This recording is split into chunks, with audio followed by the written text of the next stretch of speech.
There we go.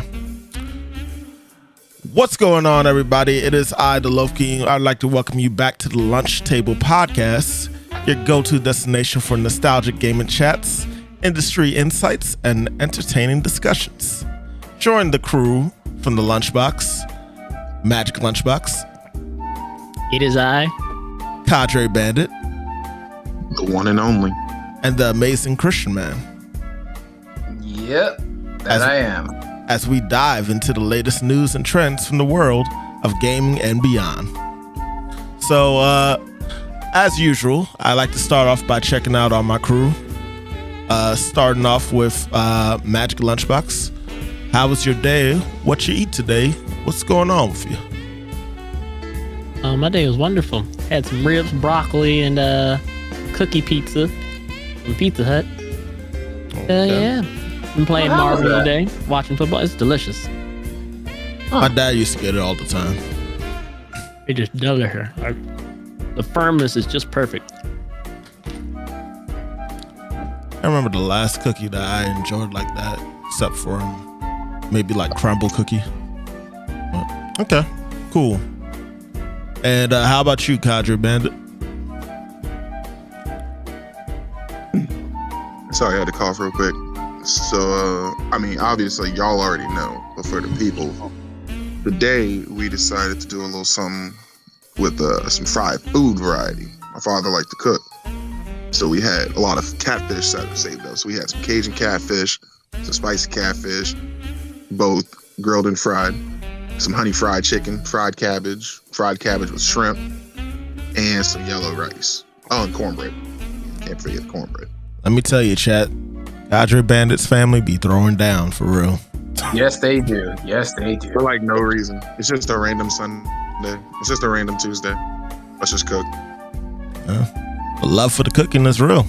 I respect it. Oh, yeah. How about you, amazing Christain man? Well, went outside for a jog. That was cool. Then went to this place called Adobo. It's pretty cool. I think I heard of it.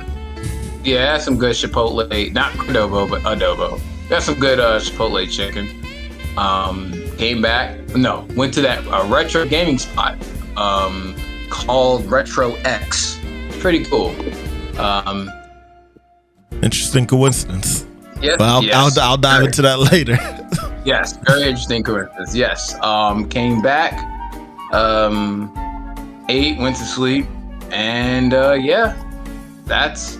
was gonna play some little Arkham City, but I was like, nah, I'm tired. I just took a little nap, and here we are. I understand. I took a nap myself. As for me, chat, I basically went and got my haircut today, and then afterwards I went ahead and ate some chicken from Popeyes, and I'm still hungry, honestly. So after this podcast, I'm probably gonna get some food because I didn't really get enough. I only got like 3 pieces of chicken, a leg and a thigh and a wing. Why would you torture yourself? Popeyes wings are horrible. Yeah. You said Popeyes wings? How about you order the food now? Because Lord knows when we're going to be done the podcast. And but Popeyes, I know you're going to order it to have it delivered. I know you are. You better now, because you know they close at like what, 9:30, 10 o'clock? I'll find a close early. Like this nigga's not picking the food. Like he always waits until the last minute. Sean has to be the last order they send out in the fucking day. That's why we're trying to get him to order it now. I'll find a moment to order it during the podcast. I will. What's up? What is going on? Because we're not in the right chat. What? I just realized that. Yeah. I was forgotten. All right, well, we got the topics over here ready to get started with this. So I guess we'll dive into the first one. Hold on. First one that were supposed to be speaking on was retro GameStop. GameStop's recently, well, not recently, they've been pushing their retro GameStops more, and they've been trying to like add some little changes to make it make themselves stick out, because you know they've been losing a lot in terms of their funding for sticking around, and they've been trying to offer more wide ranges of products in terms of like retro gaming, like classic consoles with the Super Nintendo and the NES, the original PlayStation, all that stuff, and various older games. They claimed that they were trying to make things vintage, and as well as their accessories, and even have restored and refurbished classic consoles and games. And GameStop Retros also allows customers to trade in their old games and consoles for store credit or cash, just like the regular GameStops out there. To be honest, I didn't know that these were actually like out for a hot minute now, but they just didn't really know how to like really push it. But I guess it doesn't matter, because a lot of people on the internet are saying that it sucks regardless. Look at me, I'm shocked. Yeah. Apparently, like a lot of the products that they have that they're trying to like, you know, push out there in terms of vintage has had many issues with it, or just are not good quality at all. Y'all have anything y'all want to say about this? So is this just a way for them to like blow out their old inventory and then market as a vintage sale type nonsense? Like they're just trying to market this to, like I said, empty their boxes. If half this shit doesn't work or is not quality, then it's shit that they know doesn't work and is not quality, and they're still pushing it off. They're still pushing it off, at least from what most people that are saying. I haven't been to one yet, and I probably never will, because I have no desire to go to GameStop to try and get that stuff. I'd rather just go to Moms and Pops.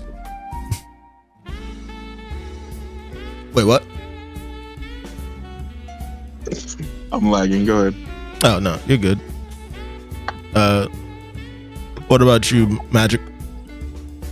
You pretty much explained what the hell a GameStop Retro is in your opening statement there. GameStop, they just sell classic games. That's it. Mm-hmm. Not still GameStop, they just selling older shit. Yeah, and they're doing a terrible job at it. And they apparently feel like this is like something that's gonna like help them do better within, like, you know, in comparison to like, you know, the other game stores out there, because they're low-key worried about everything basically becoming digital now. But like, if they're gonna do this, they have to do it right. Like, if they want to like garner more attention from other people out there. Otherwise, they're gonna have to do the code on the cards and stuff, because GameStop makes most of their revenue apparently from used games. Yeah, because they can mark it up a bit. So I don't know. I have no real idea or suggestion of something that they could do to fix it, but you know, be that way. Christian, did you have anything you wanted to add or suggest for them? Well, I'm not suggesting a damn thing for GameStop.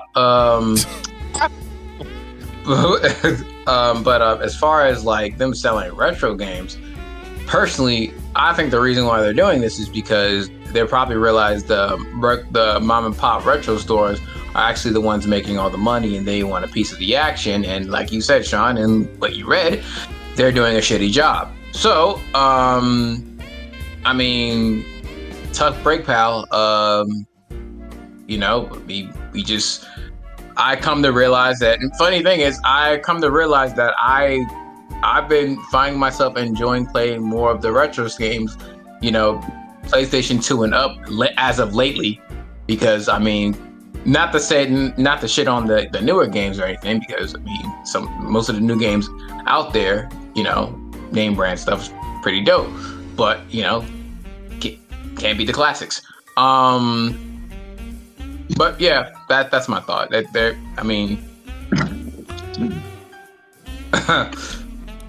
just doing better. Okay. I got a question for y'all. I actually think this might be since we're talking about retro, it might be a nice question, especially for all the viewers.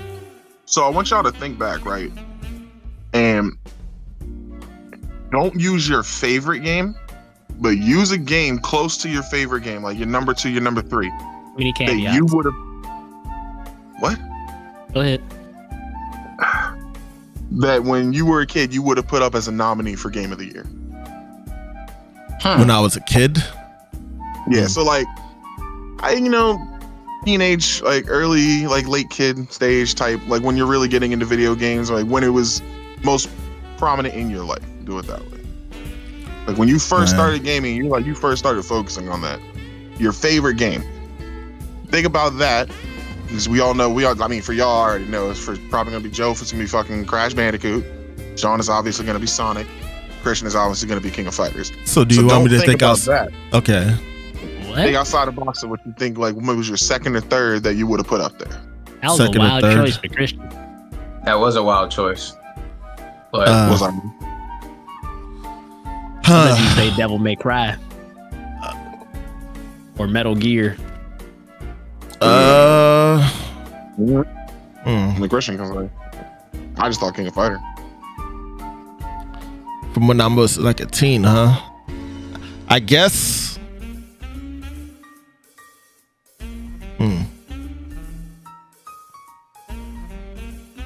Wait, a teen, or when we were like kids, like Just younger, teen, use whatever. okay. Just do it that way. Do it overall. If your overall favorite game is this, what's number 2 or 3 that you would have put out? I'm trying to be a little fast. Like So retro gaming. Keep it to the theme of retro gaming. Well, technically, retro PS3 is retro right now. Yes, it is. Exactly. Technical. But let's think about retro as in we know it. So like if we use our So, generation of PS2, PS1, GameCube, or yeah, even behind GameCube. keep it around like the PS1, PS2, like Xbox 360, N64. GameCube.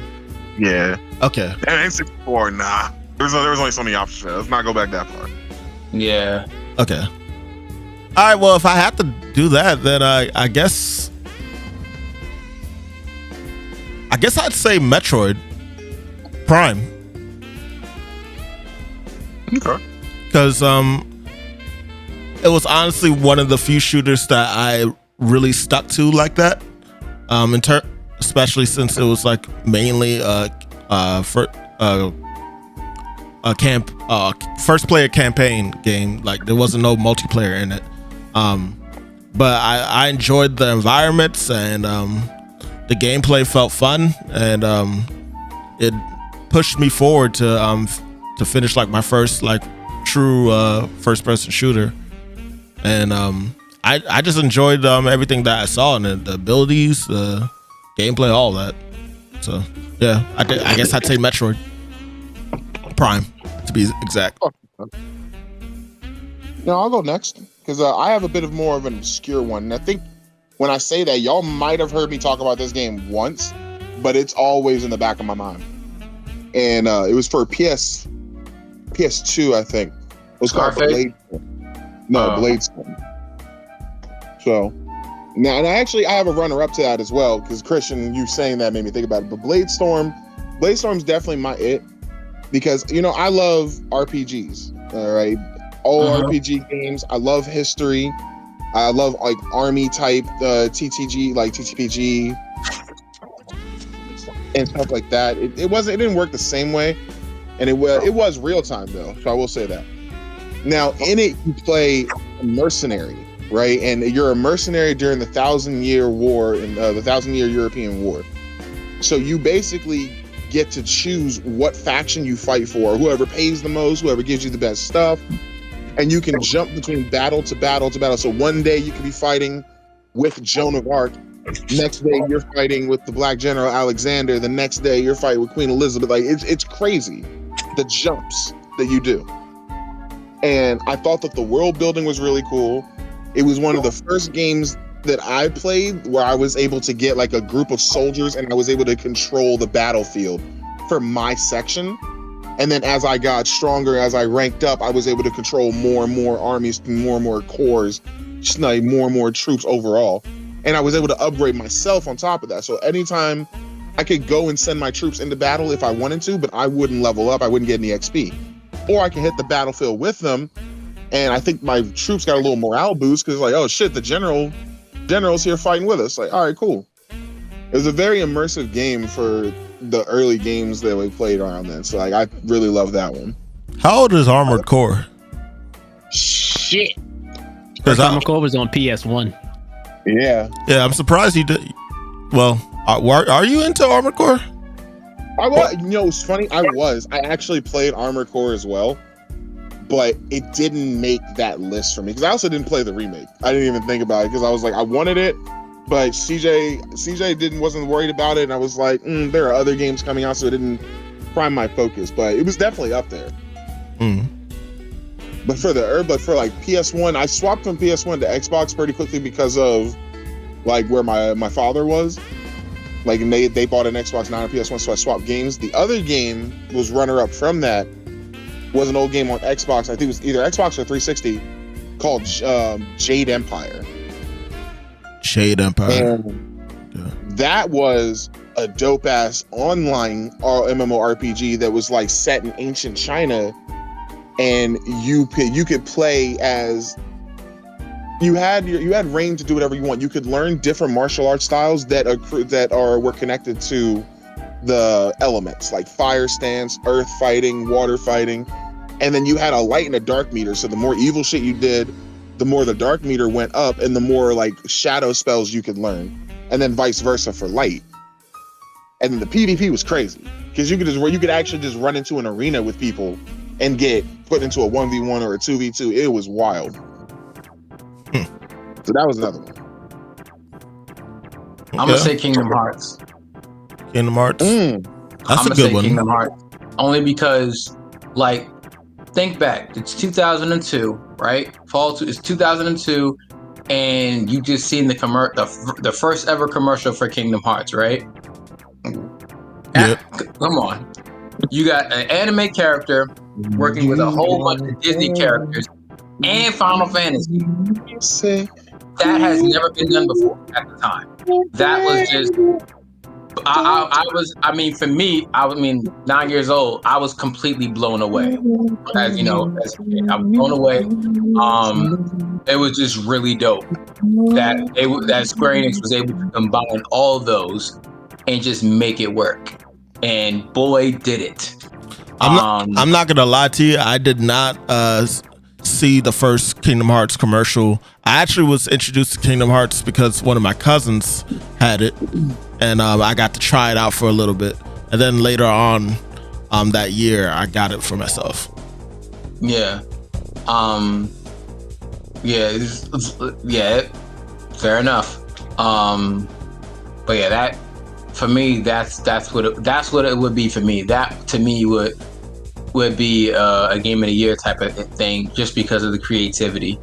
I would have said Metal Gear Solid 3, but I think that'd be a little too cliche because I'm pretty sure that was nominated for Game of the Year anyway. So in 2004. So yeah. Okay. Wanted to challenge myself a little bit. Respect that one. Get the knowledge dropping here. That's what we do at the lunchbox. Everybody's got their strengths. Speaking of strength, go ahead, Joe. Well, PS1 era, I only really played platformers and fighting games. I wasn't really no adventure games other than like Final Fantasy VII, which is, like Christian would say, cliche. Everybody would have. Final Fantasy VII would have been a lot of people's choice for that. PS2, GameCube era. Sean actually took mine Metroid Prime because Resident Evil is obviously my favorite GameCube game, and that was Game of the Year. So. I thought. Oh, that's why you didn't choose it. Okay, I was about to say. Game of the Year. Yeah, it was Game of the Year. It was Game of the Year. Yes, so it was Game of the Year. So it's not even like saying, "Oh, it should have been." Like, no, it was. It was. Yeah. So it's kind of tough to pick one if I had to. I probably had to say God of War. Sure, why not the first one? Where it all started. Because I guess if I gave you the Metroid Prime instead to say that, I guess the only other game I could have thought of was Super Mario Sunshine. Man, Super Mario Sunshine. Darius would disagree with you. I know. He hates that game. He does. Why does he hate the game? It doesn't feel right to him, at least from what he told me. Like the gameplay mechanics. But it's funny though, because I feel like Odyssey brings back more of those acrobatics that was missing in Galaxy. Right. He was saying, honestly, when we were there, it was like, I fucking hate it. Like he was I don't think he likes Odyssey. I don't think he likes those games, but he still plays them. Type of situation. Because didn't he play Sunshine before as well when we were over there? Yeah, when we was over there, yeah, he's played it. Or when he's over here. Well, my house to be specific. He's fucking hurting himself at this point. Yeah. I don't know. I guess he was like looking for some. I think he does like Odyssey though, specifically for the gimmick that's in that game. But he doesn't really like Flood and the acrobatics in Sunshine for some reason. I don't know. Yeah, that's it. All right, now. So Joe said God of War. And Sean said Metroid Prime. I said Blaze Storm. And Christian said Kingdom Hearts. So out of those, who would have won? Well, Joe said God of War. So 1,000% God of War.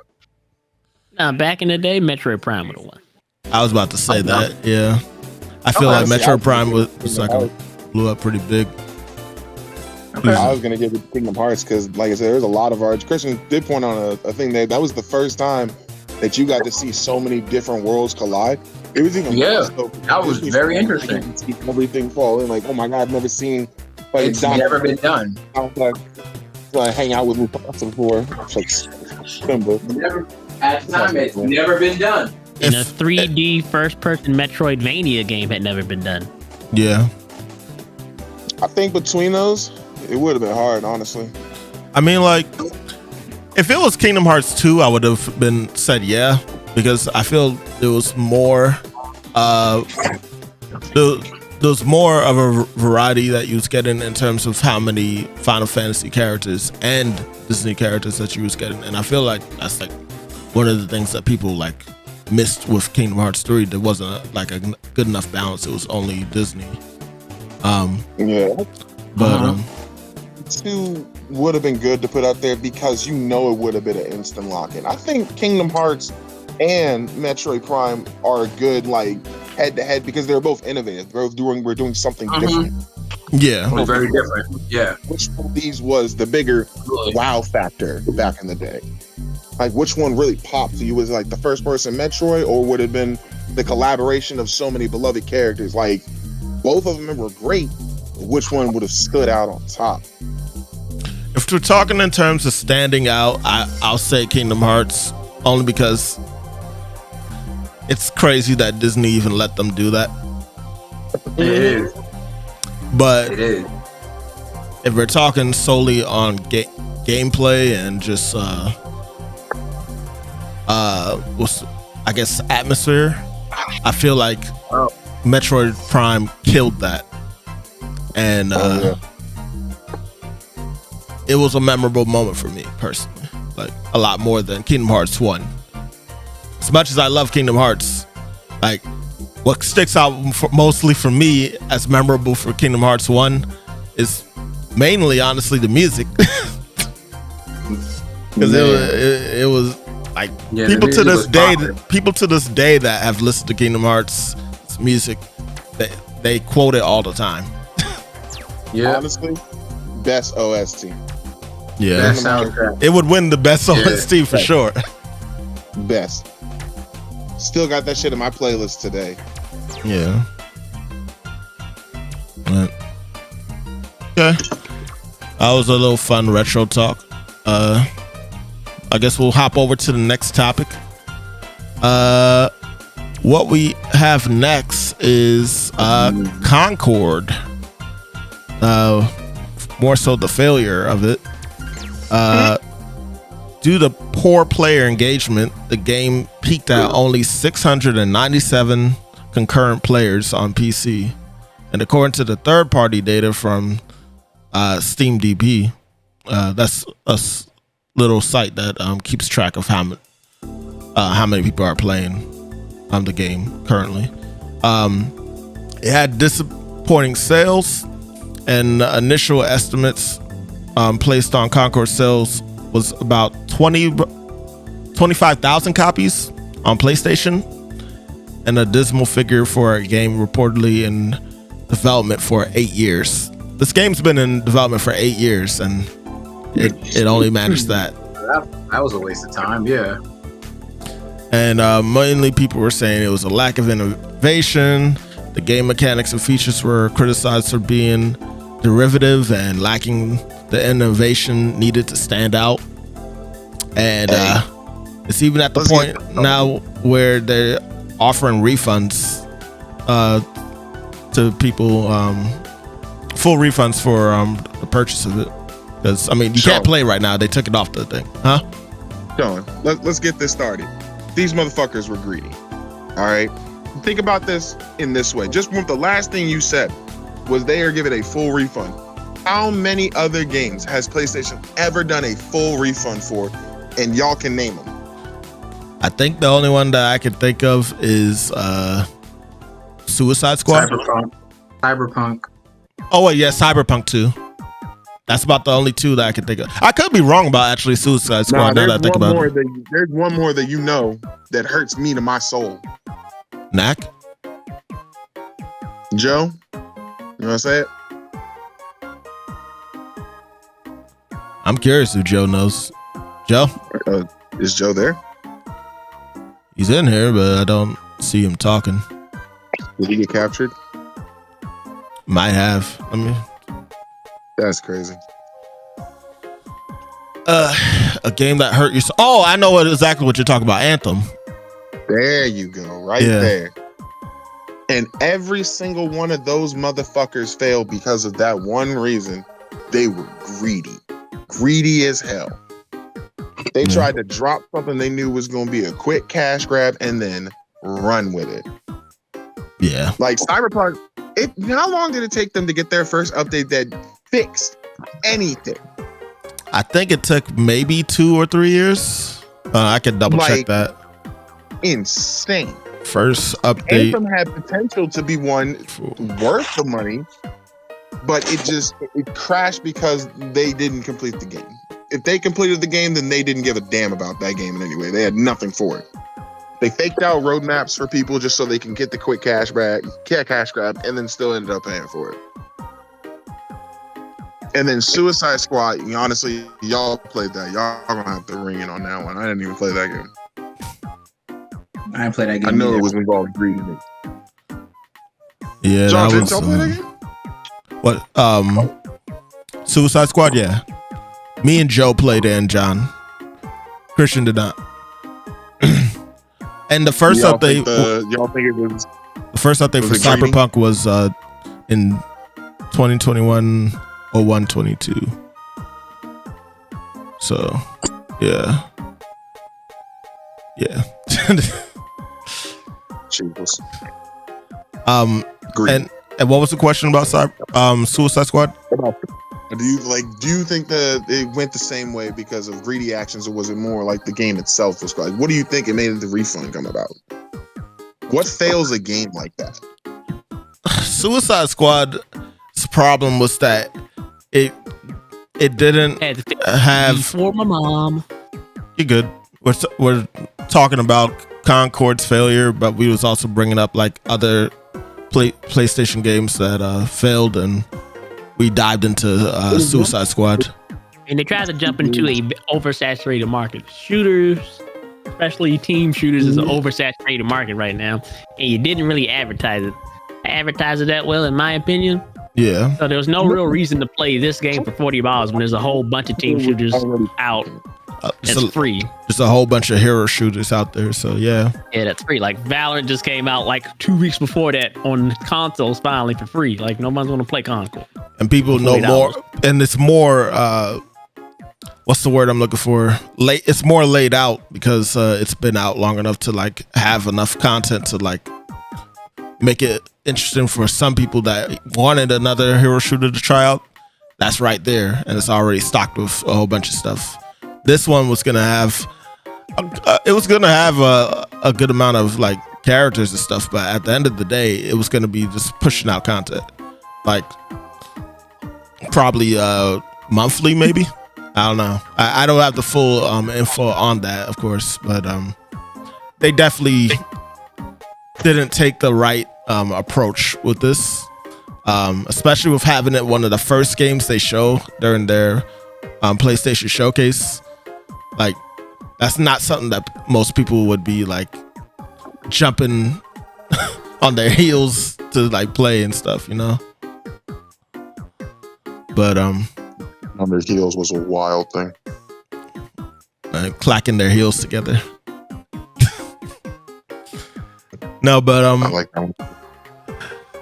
Yeah, I feel bad for it because from what I've heard, while it isn't innovative in any way or has anything too interesting, it wasn't a bad game. It's just there wasn't really much of a reason people found to like actually play that. When there's other games out there, like Joe said, that are pretty much in the market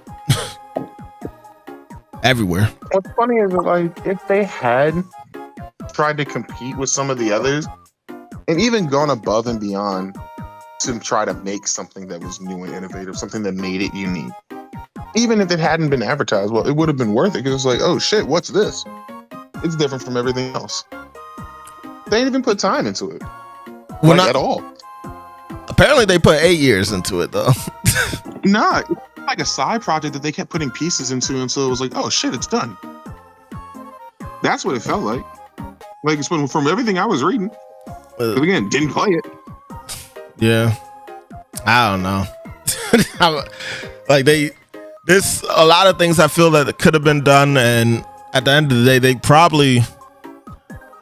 Like a lot of people were saying that when they first saw it, they was hoping that it would be something along the lines of like, what's the name? Guardians of the Galaxy. They thought it was gonna be like a Adventure Guardians of the Galaxy with like a new team and stuff, like taking inspiration from that game. Honestly, I probably would have been a little more interested in that too, but I think this game probably would have been better off in general just starting off as a free to play. Apparently they even did, like Joe was saying again, in terms of marketing, they were even offering like free betas to join into. Like you didn't have to sign anything or anything. You just had to click on the website and they would send you the code like instantly. But they didn't tell people that. Yeah, I think all of us know more about Marvel Rivals than that fucking game. Yeah. Marvel Rivals ain't supposed to be out for like 2 months. Yeah, December. So, yes, literally on them. It's at the point now where they are literally removing the games.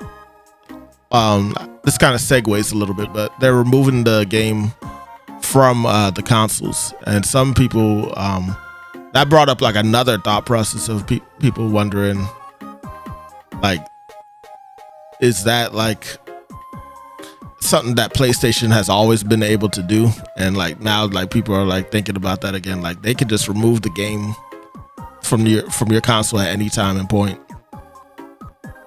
Yeah. Like any game that you buy, which is I guess scary to be. I guess I'm kind of used to it Because I don't even think about it because I didn't read the terms and conditions. Yeah, you can't be surprised at something you didn't read the terms and conditions of. exactly. Because most of the shit they're doing, it seems it's well within their legal right to do. And if anybody was to take a couple of seconds to look it up, like, oh, is there any part of this in the terms and agreements? You'd see it right there. But because everybody just hits agree and let's move. Like, I don't know a single person that reads that shit. Yeah, I know that I can't remember the last time I ever tried doing that. It doesn't even feel like anybody should be surprised. It should just be, did you do something wrong? Because that's the only time you really think about that shit. Like, oh, they removed something from my account. Did I do something wrong? Did I say something wrong? You know.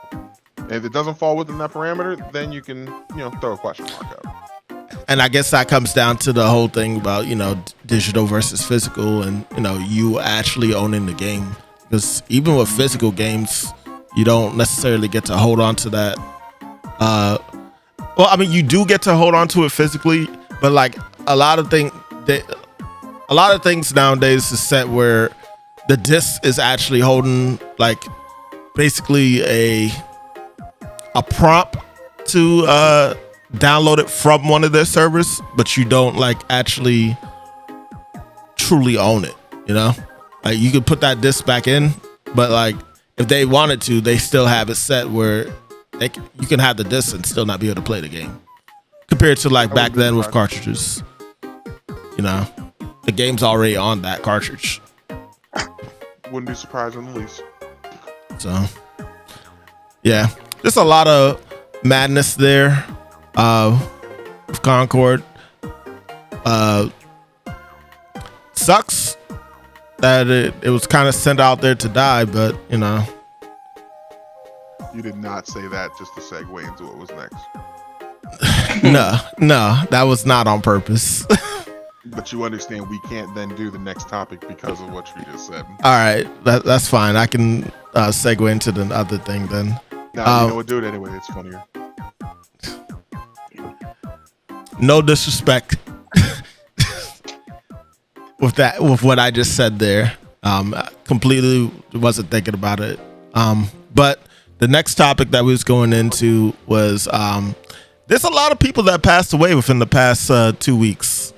And well, I guess at this point it's probably 3 weeks now. But honestly, the bodies keep stacking too. It's actually insane. It feels like you think about this just in the alone. We lost 4 pillars in the African American community. Yeah. I mean, 3 if if you're a cynic, but at the same time, these are all people that are well known and did something to change the industry in one way or the other, or just being well known in themselves. James Earl Jones, absolutely. Frankie Beverly, gotta love the music. Rich Homie Quan and Fat Man Scoop. Respect to everybody that passed. Respect to everybody who honed their craft. And honestly, in itself, it's this type of situation just doesn't seem like we can talk too much on it. I'm thinking we can't really talk too much on it, just because it's more of a memorial for them. Like, do we remember them? We know about them, and if we don't, we just respect them. Yeah. So with that, what I would like to suggest is a little moment of silence, and we keep pushing because that's what they would want. That's what anybody who passes would want. In my mind, they would want everybody else to move forward. So with that, give it a moment of silence.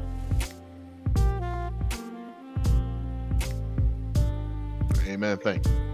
Amen. Now for the next one, Linkin Park's new. Now hold on. Oh snap! Here we go. Joe's in here.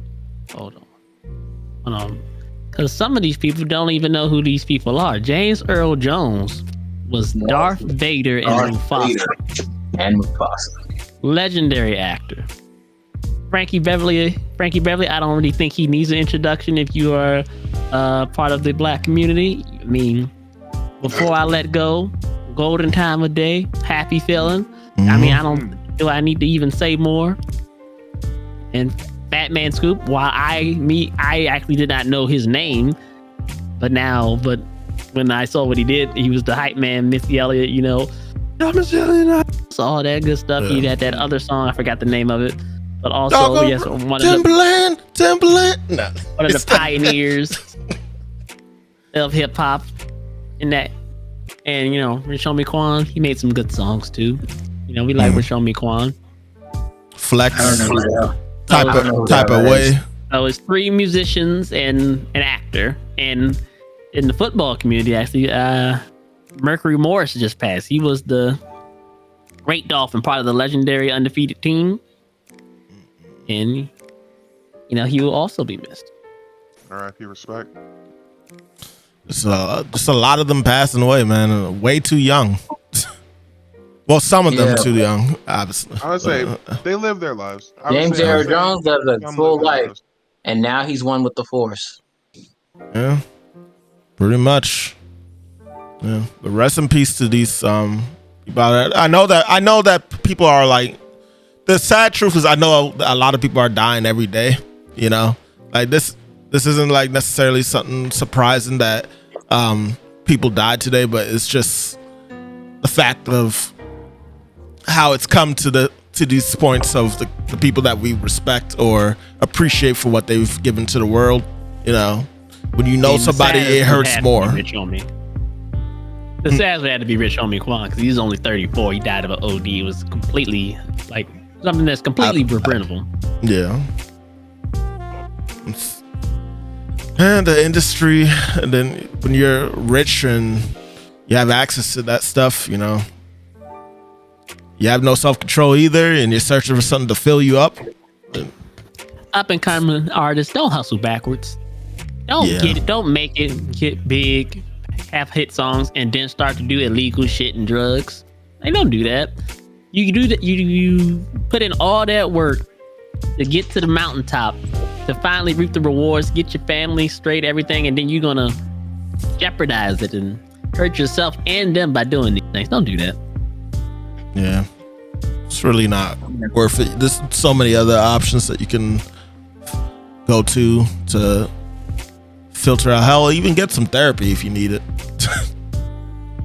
I think there's a lot of actors and stuff that get therapy to help with keeping their mind in check. But to each their own at the end of the day. But, following up from that, we don't have to stick too long on it, but I just found it interesting that Linkin Park's new lead singer is this girl named Emily Armstrong, and it's been very people have been very visceral. So basically, honestly, this is one of the things where she's a good singer. Her new songs that she has with them sounds good. It's when they do the old songs, and it's just we don't want you to sing the old songs. No, it's like leave that. You're not Chester, sweetheart. Do your own thing, Like, leave that in the past. The old songs need to stay in the old songs. Like, you're a great singer, but you, like I said, it's, like Christain said, it's not the same. You're not him. We don't expect you to be him. Right. But see, I feel like we who believe that are considered a minority in those communities, because I know personally, I have a good connection to Linkin Park. I love Linkin Park. Grew up listening to them. But there are those, the true fandom, that have an emotional connection to that. And that nostalgia drives so many of these bands and artists and people to just start remaking stuff or just start coming back brand new. And so I think it's difficult for somebody like that to step into such big ass shoes and then just to be able to get in there and be like, well, I'm gonna do my own thing.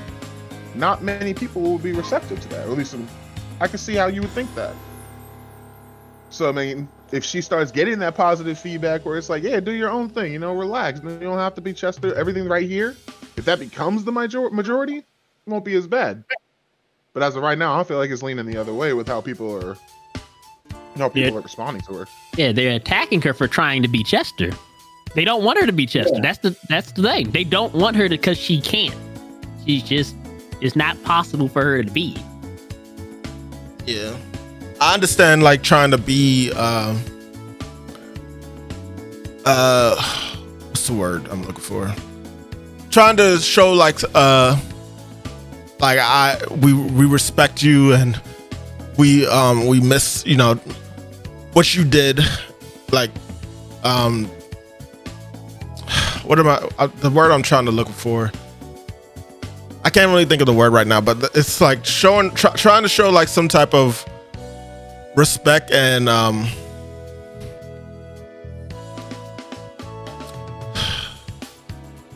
Admiration.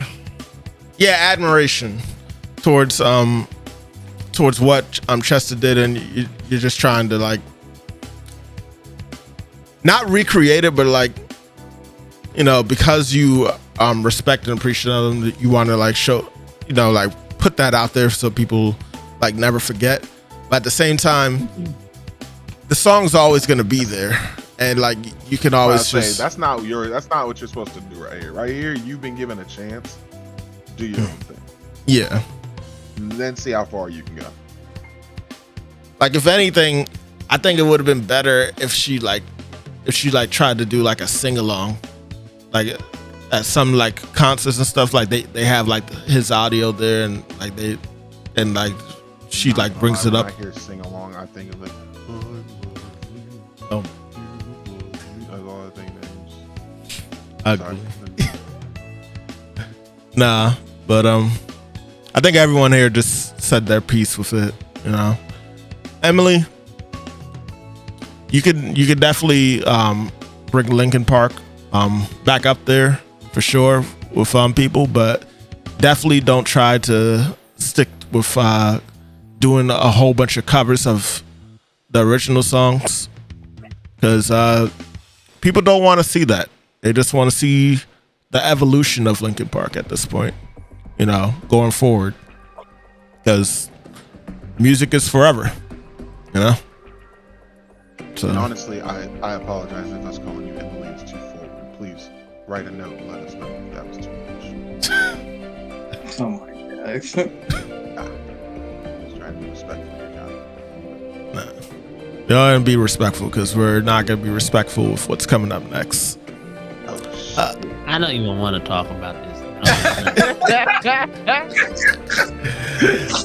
I understand. Oh, man. Well, look, we'll try and make this kind of quick. Come on. So my This is how we gonna get in there. You ready for this, Joe? Joe. Hmm? So you got a mind, and then you craft things. I have never seen something so jarring in my life. Oh man. When that trailer first popped up. Oh. So, me and Sean have a favorite anime called EX Arm, in which one character will be animated one way, another character will be animated another way, and then the background will be animated in a completely different way. It'd be 3 completely different art styles in the same goddamn scene, show, next episode. It's just always a different art style. That's what I got as soon as I saw the first trailer for this goddamn movie. It's just why? It looks terrible to me. I never liked Minecraft, first of all. Let me state that. So I am biased. I never liked Minecraft in the first place. But everything about it just looks like it's going to be trash. I like Jack Black. I like Jason Momoa. I don't know who the other people are. I know who the black girl is. I just forgot her name. But everything about it looks like it's not going to be something I want to watch, and I'm not going to watch it. Yeah, like I remember when like they first revealed the Sonic movie, and like the way they had Sonic look it caused such a stir that the whole internet crashed down onto the production for making that movie to fix him, and they ended up doing that. For this, it feels like they went even further beyond to make it as possible. Like, this is surpassing it. This is surpassing what they did with Sonic. Now, let me just put this into perspective for people. One of the many things of Minecraft that people acknowledge, that Minecraft story mode is ass. This trailer was so ass that people are writing apology letters to Minecraft story mode. They said, we're sorry. That's how ass this trailer was. And I'm looking at the likes on it right now. Well, I'm not looking at it like someone says, like, for those who can't see, it had 690,000 likes. It had 1.6 million dislikes. That's insane. So I'm gonna let you know something. I'm currently watching it. There's so many dislikes, the number's not even showing up. Yeah. Yeah. That says a lot, man. Wow. That's interesting. So that, just to put into perspective how poorly received this trailer is. Yeah, you watch this on acid, you're done.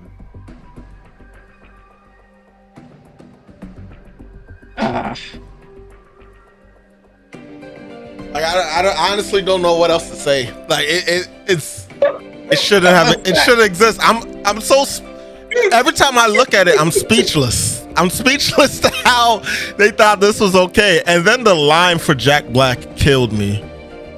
I am Steve. Nigga, what? You look nothing like Steve right here. What the fuck are you doing right? That's all I really we wanted to like put that rant out there. They did that, and then the shawty said this guy is a tool bag. Love that insult for Jack Black. But on to the next one. Man. Which talking about honestly falls into you guys as well. Understandable. Well, as Christian was hoping for in the last podcast, they released the Sonic the Hedgehog 3 movie trailer finally, and I mean, it looks great. Like, this is a complete 180 from that was the cough/laugh of a very proud man over there. I am proud because, like, seeing where the first movie came from to where it is now, this is great. This is all I could have really wanted. And Sonic Adventures 2, I mean, Sonic the Hedgehog 3 is absolutely amazing. You know what, Sean? I'm actually really happy that you're getting so much joy out of your games blowing up. Because your game, of all things right now, at this point in time, when you decide you're streaming and you're recording, and you're able to show the passion and emotion you have for this shit, and it's going crazy, man, I'm happy for you with this. That's great. Thank you, sir. I would hope the same for one of your games one day. That'll never happen. They might make a Smite movie. You heard me explain Blade Storm, a game I'm positive nobody has heard of before, but maybe at 2%. And I played Dynasty Warriors. It's probably like my all-time favorite game. That ain't happening. I mean, Origins is gonna be. I'm really happy for what Origins is, but I'm very scared at the same time. I mean, look what they're in the last podcast. They were making what was it again? The obscure fighting game that Joe and Christian was saying was ass.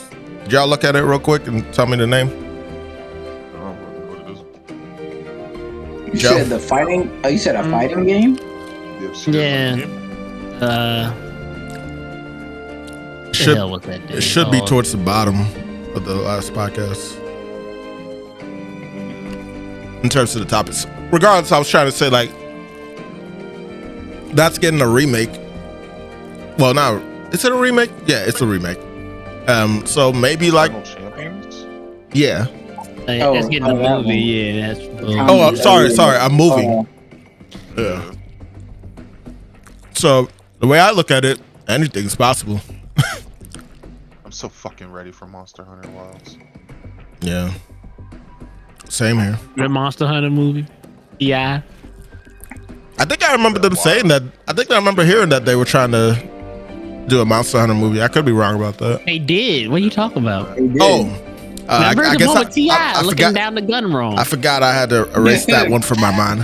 Had the wrong eye closed. On your 6, yes. Shut the Oh. fuck. I can see if you lost your bitch to a real nigga like T.I. Like, oh shit. And then T.I. goes and does some shit like that. That's funny. I like them better when he was snatching Lulu's chain off. That's what I like. I want the real T.I. But to fly through this real fast, Shadow looks great. Keanu Reeves is providing the right tone for Shadow. He's trying to make up for Matrix. Yeah. Oh man. Fighting looks like it's gonna be dope in this. Yep. They got the egg carrier. I already did like my opinions on this, so I'm not gonna stay too hard on this. I do feel like the colony arc looks a bit too small, but you know, who knows? Maybe it's just the perspective of the scene from the trailer. But it is what it is. The slight changes that they made don't bother me really for in terms of like story, because I know like most of the time with Hollywood they try to like throw their own spin on it to make things a little more interesting, but they're staying true while adding something new at the same time, which I can appreciate. Some characters we have not seen yet, and it's a possibility they won't be in here. We haven't seen Rouge, we haven't seen Amy.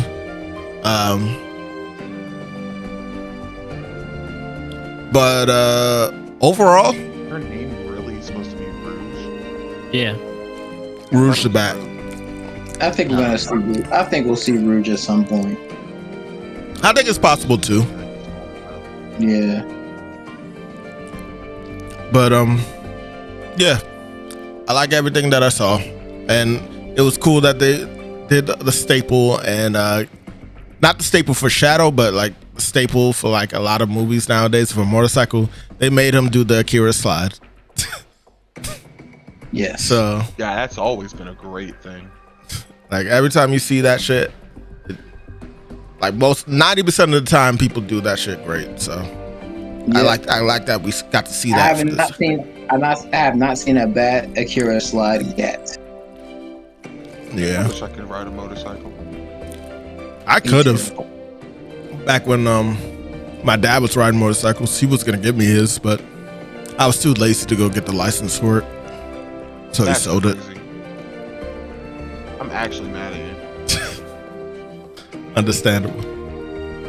Hey yo, what the fuck? You good? There's a wolf in my house. What? Oh, in the game. Not Oh even no, yeah. ugly. No, if there's a wolf in his house in real life, I, there's an Not have heard me issue. back calm, bro. Then there's an issue. Oh no. That means we'd have to have broken his door down. Yeah, if something like that was in my home, I'm just gonna die here. I don't even have my knife on me. It's across the room. I'm dead. I actually have nothing next to me. I'm so dead. fight. No, it's funny. I'm playing the game and I'm in my room in the game, and I see something hit me out the corner of my eye. I come out of the menu and there's a wolf just attacking. I'm like, what the fuck? Oh my gosh. Speaking of attacking, Little blooper. the diddler is arrested. Oh no! Not the diddler. The diddler. All right, so Sean Diddy Combs was arrested in New York City on September 17th, 2024, and indicted on federal sex trafficking and racketeering. Sorry, my bad. Indicted. Racketeering, conspiracy charges. His attorney states that Combs has been cooperative and denies any wrongdoings, calling the prosecution unjust. Combs' attorney also advised reserving judgment until all facts are known. 1,000 bottles of baby oil. Why'd you say that so fucking calmly, bro? Like, we're not. What's going on, bro? What's going on, bro? What's time you on, bro? So first off, what do y'all have to say about this? Like, let's start with what I'm supposed to say. This nigga, like, man, getting arrested in New York. When all this shit started popping up, I really never thought about Diddy like that. Like, I never thought that this nigga looked like he was the type of nigga to do some shit like this. That's how it normally goes, right? Got revealed, and then you look back, it was like, huh? Everything's kind of adding up. Man, you a real freak nigga. Like Joe was making me listen to Stephen A. Smith. Joe fucking loves Stephen A. Smith, and that nigga said that the freak offs would last days. Days? Days. This is in the indictment, in the report. That's what it said. Days, my nigga. Like, so you come in on Friday, you don't leave till Monday morning. There's refreshments and food in the foyer, but you ain't leaving. Sounds like a nightmare. That's some wild shit. I mean, like, you obviously, I think what helps is, some people under, some drugs and shit and it just flies by. But like, so here's my thing, right? You know what I'm saying?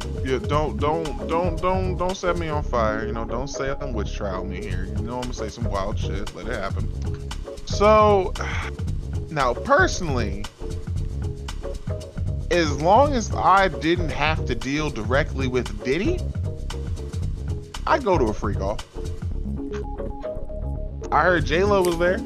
Here's the thing. Oh, A lot of them didn't deal directly with Diddy. They got slipped something. A lot of people got slipped things. That is true. And then they woke up and Diddy's diddling. a hole was hurting. That's insanity. Insanity. Damn. Lube Skywalker strikes again. Oh my gosh.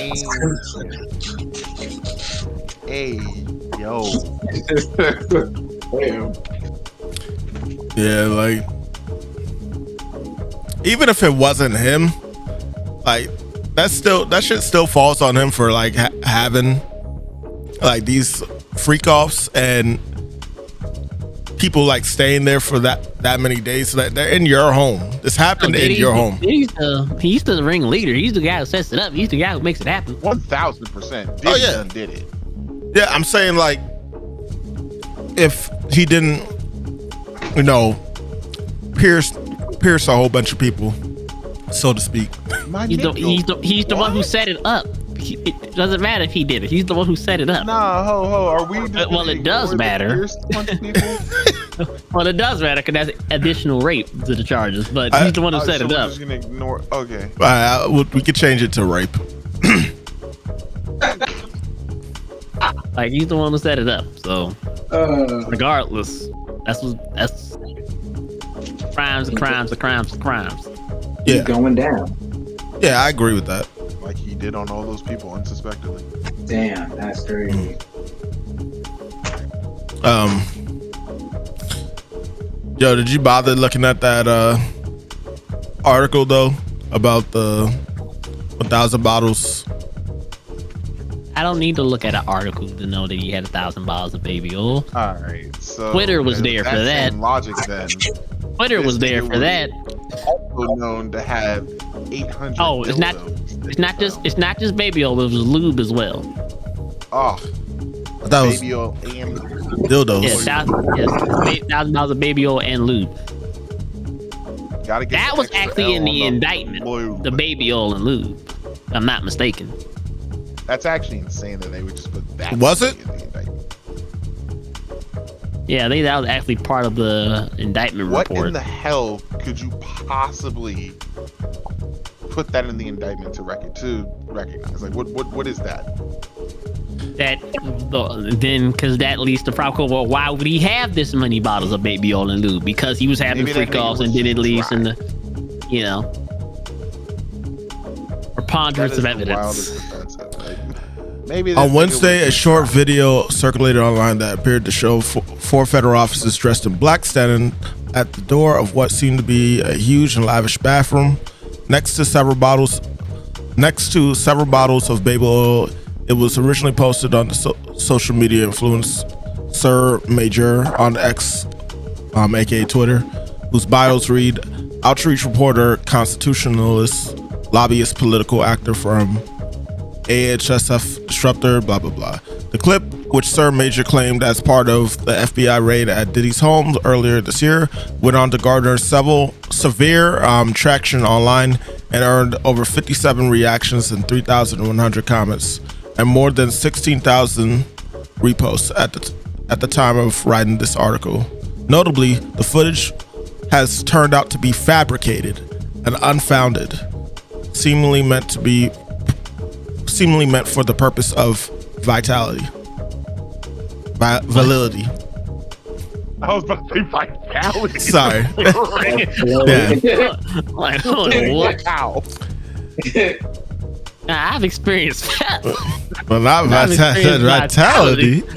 I've experienced pep and vitality. But apparently they were saying it was computer generated, as evident from the quality and the research that they did. Well, yeah, the body cam that's not footage. true. Well, yeah, the body cam footage would have to have been. Yeah. I So believe he me. didn't have 1,000 bottles of baby oil. That's apparently what they are saying. Yeah. Okay.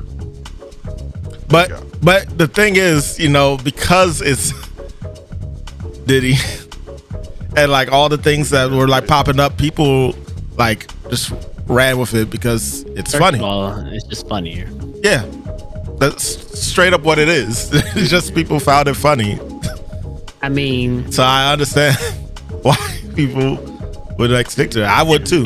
I mean, it's literally a part of an article in the New York Times. Baby oil. What's the date? Because this is from the 19th. The 22nd. There's drugs, sex, baby oil. The freak offs at the core of Sean Combs' troubles. So maybe it was baby oil, but it wasn't 1,000. Nah, it's just that video is obviously fake. The video is fake. Which, the video is fake. Why the fuck would they release a video like that? Now the number, obviously, yeah, I don't know if the number is from the article or the number was from the video, but they did take baby oil. There was baby oil at the scene. Well, there you have it. This whole story is just crazy in itself. Not real. That's what I'll go with. This shit's not real. It's insanity. But yeah, I guess we'll see how everything plays out. I think he tried to get bail recently. Oh, they It was denied that denied, shit. And they denied it. Yeah. Hell yeah. They denied bail. 1,000% denied that nigga bail. As a matter of fact, if I'm not mistaken, that nigga's on suicide watch. Nigga, what? Yo. Yeah. So on top of that, you a bitch? Crazy. Couldn't be me. To be fair, God knows what that nigga knows. Cause he might be he might be a big fish. He might be a small fish in a big pond. Like, Christian, you know that they're just hiding it behind the motherfucking suicide. That nigga ain't on suicide watch. He's under protection. I mean, there's that. Yep. Yeah. It's crazy. He's As a soon as they get small that fish nigga in a talking, big it's pond. fucking over. No telling what that nigga knows. I'll be damned if I'm gonna let you tear it down because you There- don't let another nigga talk. I mean, I'm just saying, there were not just music industry people. A lot of political figures have been at Diddy's house. Yes. Freak offs. Epstein. Crazy. But He probably knows who really killed Biggie. It was probably him. That's what I was just thinking too, Christian. Yeah. I think him and Suge did it together. Yeah, they probably struck a deal. Caused a lot of chaos, confusion. That might be why Diddy is just doing these freak offs, you know. If he's gonna forget his best friend, might as well sin hard. Actually, he was doing all that shit before that. That nigga has no conscience.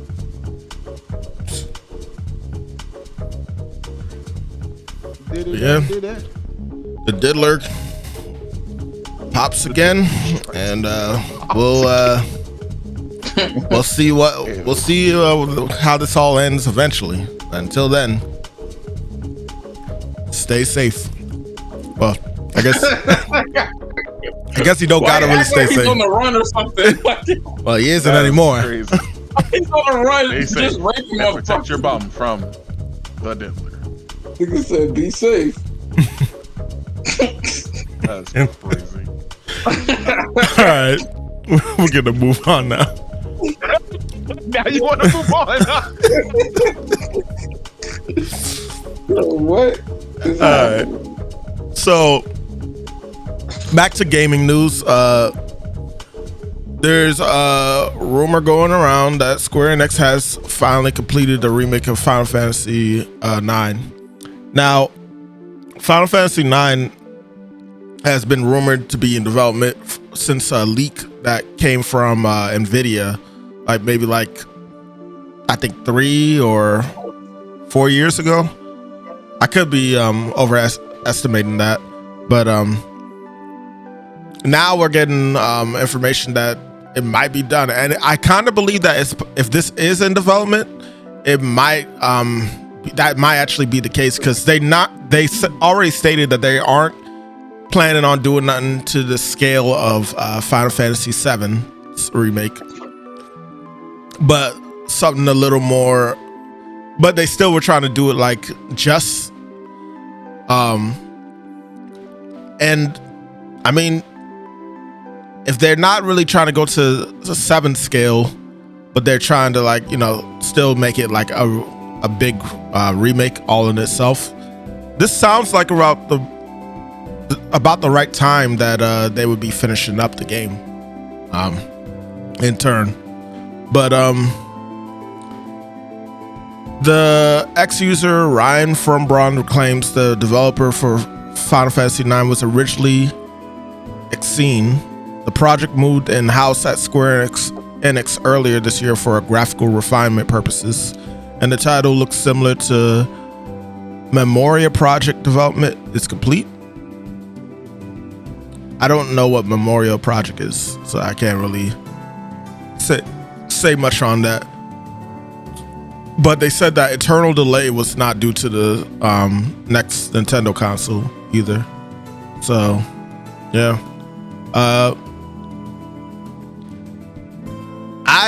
I'm looking forward to this if this is true. I hope that it does happen. Do y'all have anything to say on this? No. So I actually never played Final Fantasy IX, so that'd be a cool introduction to the game. I mean, outside of the fact that I am excited, that was one of my favorite Final Fantasies. I will say that. Seeing Zatanna back up there will go crazy. It's my all-time favorite. Honestly, it's super underrated too. I think that's the thing a lot of people fall back on it, or people fall back on it. Jesus, they look past it.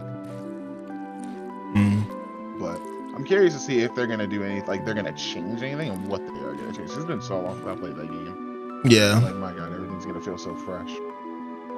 I would like if they found a way to make things a little more. This might be controversial, but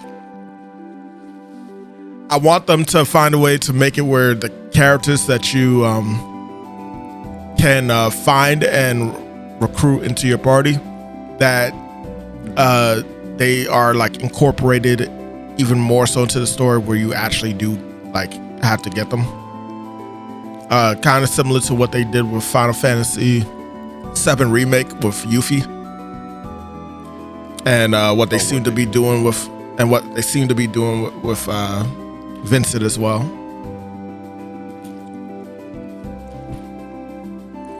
What was your question? No, I'm curious to see what they do, and I'm low key excited for it. It's just it's also gonna be one of those things where I don't want to get my hopes too much up. You know? It's understandable. Square Enix rumors are always true. It's crazy how you conceded and yet you're still talking about it. Like, that's I conceded. I just said Square Enix rumors are always true. I'm agreeing. I'm giving in. I'm saying I'm agreeing with Christian. I'm saying what Christian said. You've yet to come across a Square Enix rumor that wasn't true, so you need to believe, Joey. It's like I was with you for the first part, and then you said that you need to believe. Like you were good the first half. It's clear what you do. Yeah, it's like, man, you're just like really on some type time right now. What am I doing? Am I saying he should believe because Christian is right? And then if it's wrong, I'm gonna be like, huh, what happened? Is that what you're saying? Indefinitely. Hey, if Christian's right, we got nothing to worry about then, right? Man. Something extra that was in here was that Yoshi P did hint towards the possibility that a Final Fantasy Tactics game might be on the horizon as well after this project is done. So he also, end quote, we love Tactics as well. It's probably about time that we do a new one.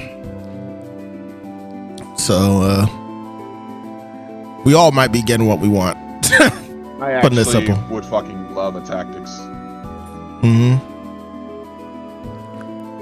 Like another one that I think that I actually, that one didn't even fly under the radar. That one was just really well done, and they should keep going with it.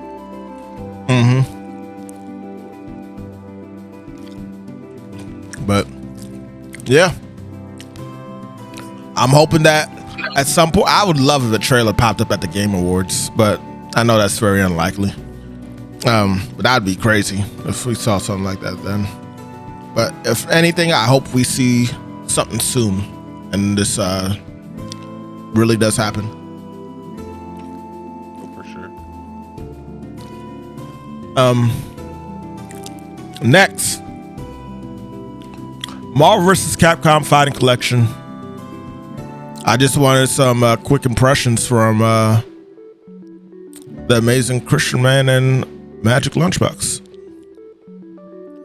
Which one of y'all would like to go first?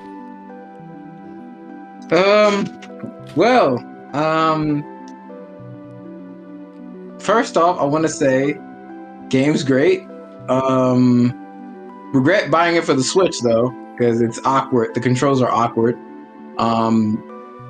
I guess it's because I'm so used to playing on the PlayStation, you know, I didn't really think much of it.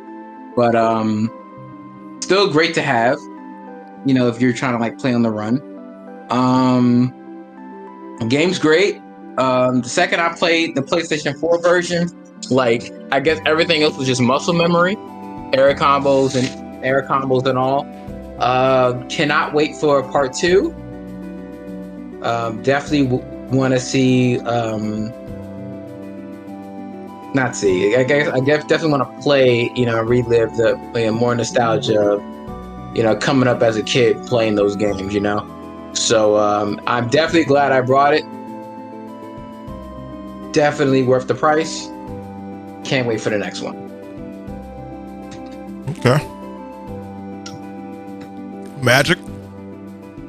So I absolutely love it. It's been decades since we've been able to play Marvel 2 online, and having rollback netcode now and all the different things that technology has brought us makes it really great. Not only that, it seems that Capcom is actually actively listening to its fans and everything, because they've even patched the game since release. Like they had fixed the Juggernaut glitch where Juggernaut could do power up, tag out, and keep his power boost.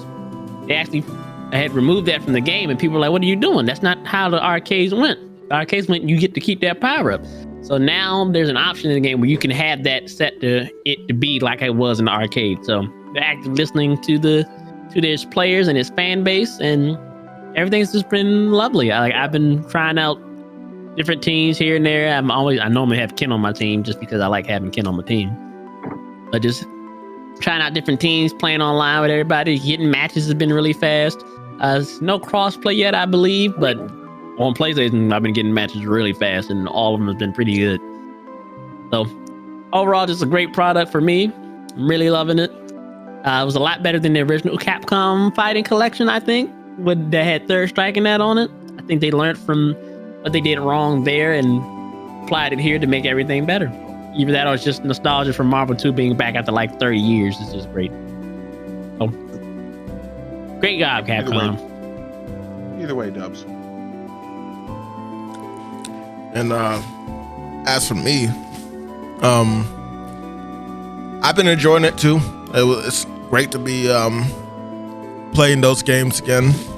I think obviously like the biggest games people were hyper about was of course Marvel vs. Capcom and Marvel vs. Capcom 2, but they also like placed a lot of other games in that collection, and it's cool to see games getting some preservation in this new day and age when a lot of games are hard to come by as a whole. Like people aren't able to play a lot of old games because preservation doesn't happen too often now as we'd like. But I'm loving the game. I've mainly only been playing Marvel vs. Capcom 2, and I've been wanting to put more time into playing some other characters to see what works best for me. But if I was to like choose like some characters right now that I like the most, even though they're probably not as efficient as the others, I love Servbot still, and I like Iceman.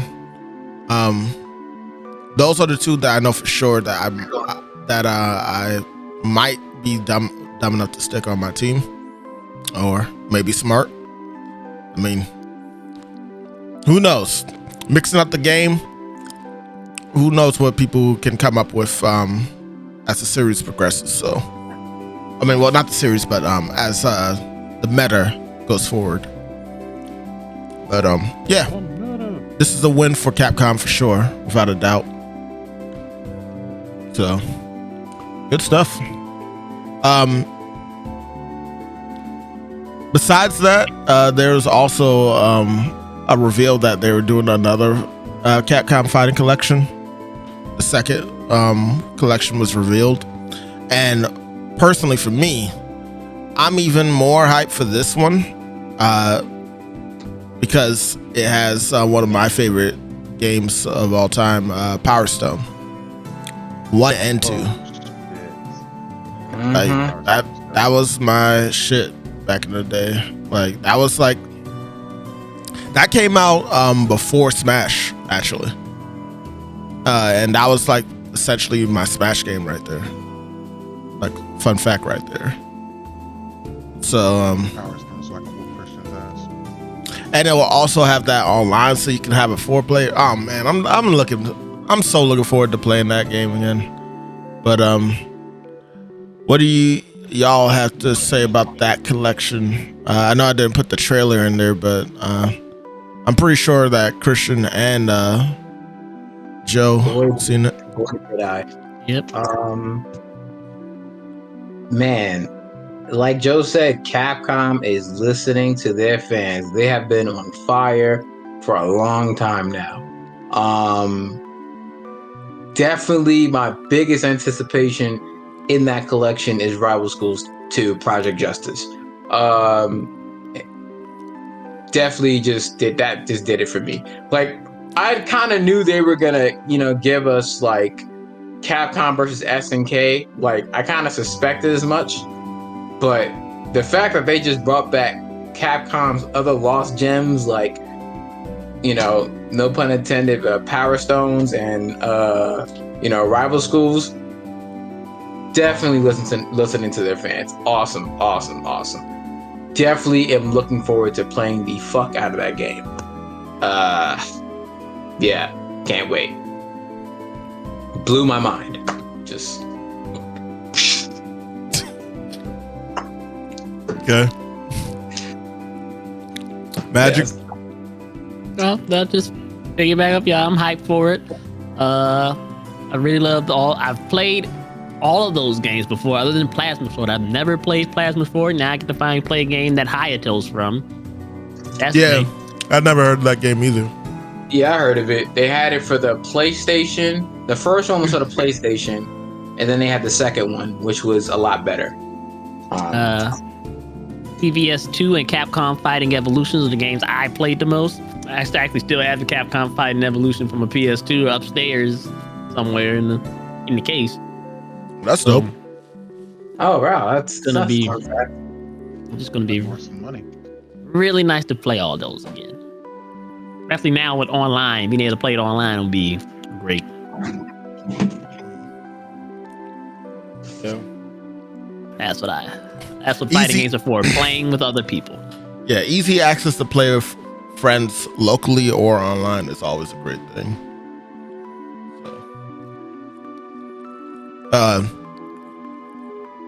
Kadre, you didn't really have anything to throw in, right? Nah, that's y'all. I see Okay. you got your food though. Yeah, multitasking. There you Good. go. Took Joe's advice. I'm proud. All right. What'd you get? I just got a burger from Five Guys. Did Burger you and get a peanut fries. butter milk? Did you get a peanut butter milkshake, Sean? Nah, Okay.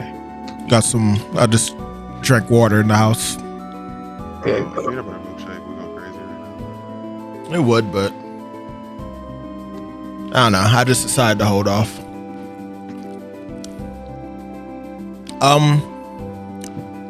Next topic. Here we go. Tetsu. I mean, there's still time if you. Well, I guess I would have work actually. Never mind. Nah, I'm not sure. Go ahead, continue. Tetsu. Tetsuya Nomura says he's considering retirement and concluding the Kingdom Hearts story soon. So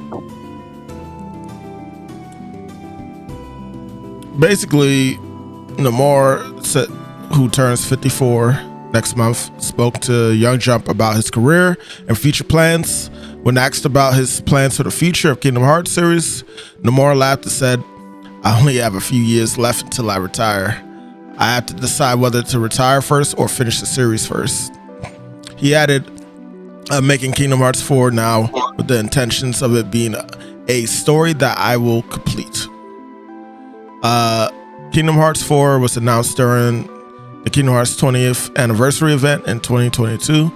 Little details have been shared since then.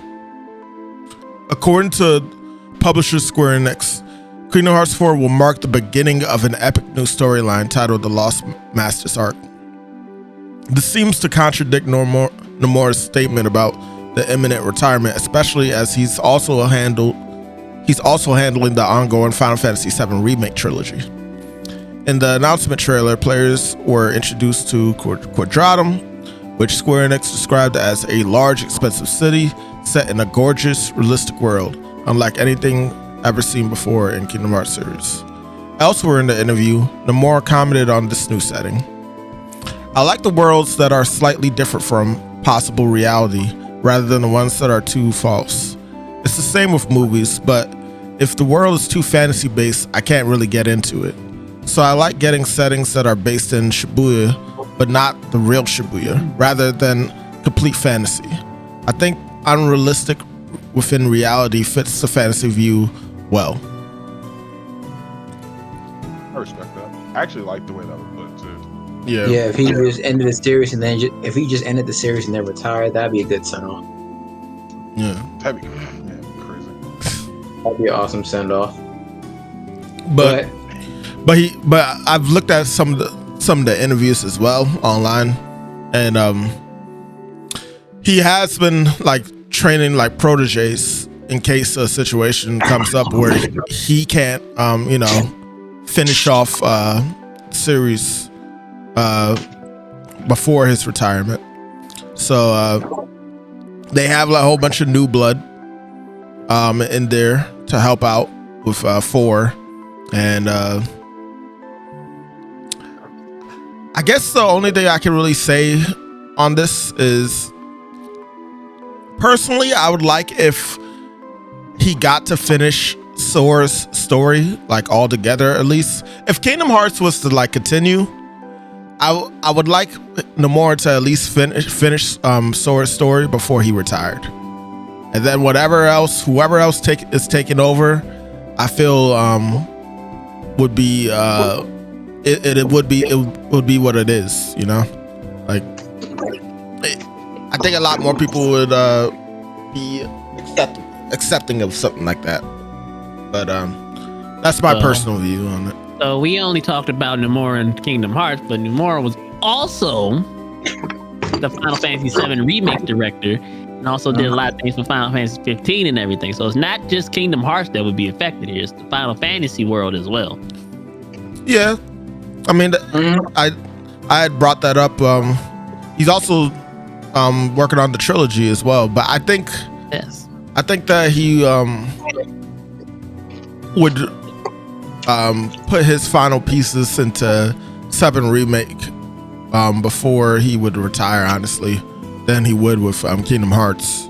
So that's why I guess I wasn't too worried about that per se. Very rose-tinted glasses of you to assume that he would do that. With the amount of like effort and time that people have put into, like, I get Kingdom Hearts is his baby at the end of the day, but like, he knows how important Final Fantasy VII is to a lot of people as well. So that's why I feel like, if anything, especially with him actually getting like proteges for Kingdom Hearts going forward,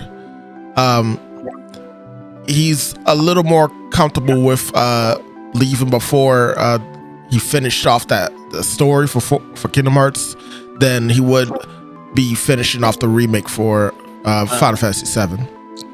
He's the director of Kingdom Hearts, of the Kingdom Hearts franchise. He doesn't like write the story, right? He just kind of oversees everything. And correct. Direction, yeah, and how the gameplay fits and everything like that. So while the story the story could largely be the same, it's just how it's implemented and I agree. executed could be vastly different with a director change. yeah, for better or worse. If that's the case, that may not be honestly that bad, depending on the direction they take.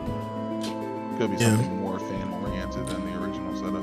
One thing that he was saying was that with 4, he's trying to set it up where it's a much more easier arc to follow compared to the previous one.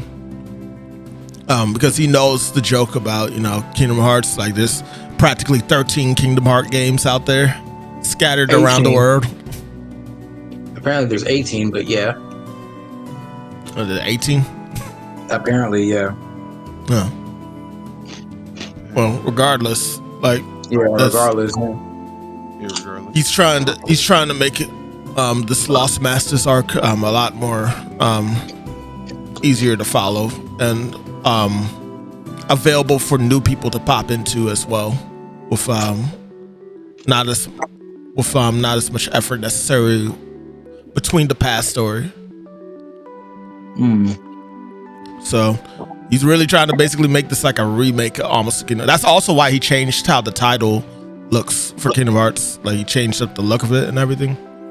Like that's apparently his reasoning behind it. So yeah, this is like the first information we've actually gotten of Kingdom Hearts 4 in forever, and it's interesting to hear him discussing about retirement. But at the same time, this man's been working on this game series forever. So if he's trying to do that, I respect it. I just hope that whenever he leaves, he chooses like the best point of the story to be leaving, like where we don't have like any thoughts about, man, why didn't he stay and do this part and stuff? It would have been so much better if he did it. Like, I just hope that how he's planning it all out, that it'll be it will satisfy me. But and of course, you know, I'm hoping that 7 doesn't get hurt by this as well. You know, or whatever other games that he was working on. But you know, time's flying. Speaking of other directors, the Devil May Cry director Itsuna, how do you say it, Christian? Itsuna. Let me see. Itsuno? Okay. Yeah, Itsuna. He has recently left Capcom. Yes, he has. Might have been because people could be in his fucking name wrong. Yeah, I'm part of the reason. Yes. Legendary Capcom developer Hideki. Damn, that nigga definitely got to quit. And you literally just said his name 2 minutes before. No, I was saying the full name, Joe. Yeah, but the long pause after the Hideki. Like you were trying to figure out how to say Itsuno again. Joe, how about you read this portion, huh? Read all this portion right here. Go on, read that shit, Joe. Show him how to read. What portion am I reading? The article. So you actually want to read the IGN? Yes, read it. Yes, read it. Please. Read, nigga. That's what we've been doing. All right. Famed Dragon's Dogma and Devil May Cry director Hideaki Itsuno leaves Capcom after 30 years. Damn, that was fast. Yeah, he's doing some Yes. really good reading there.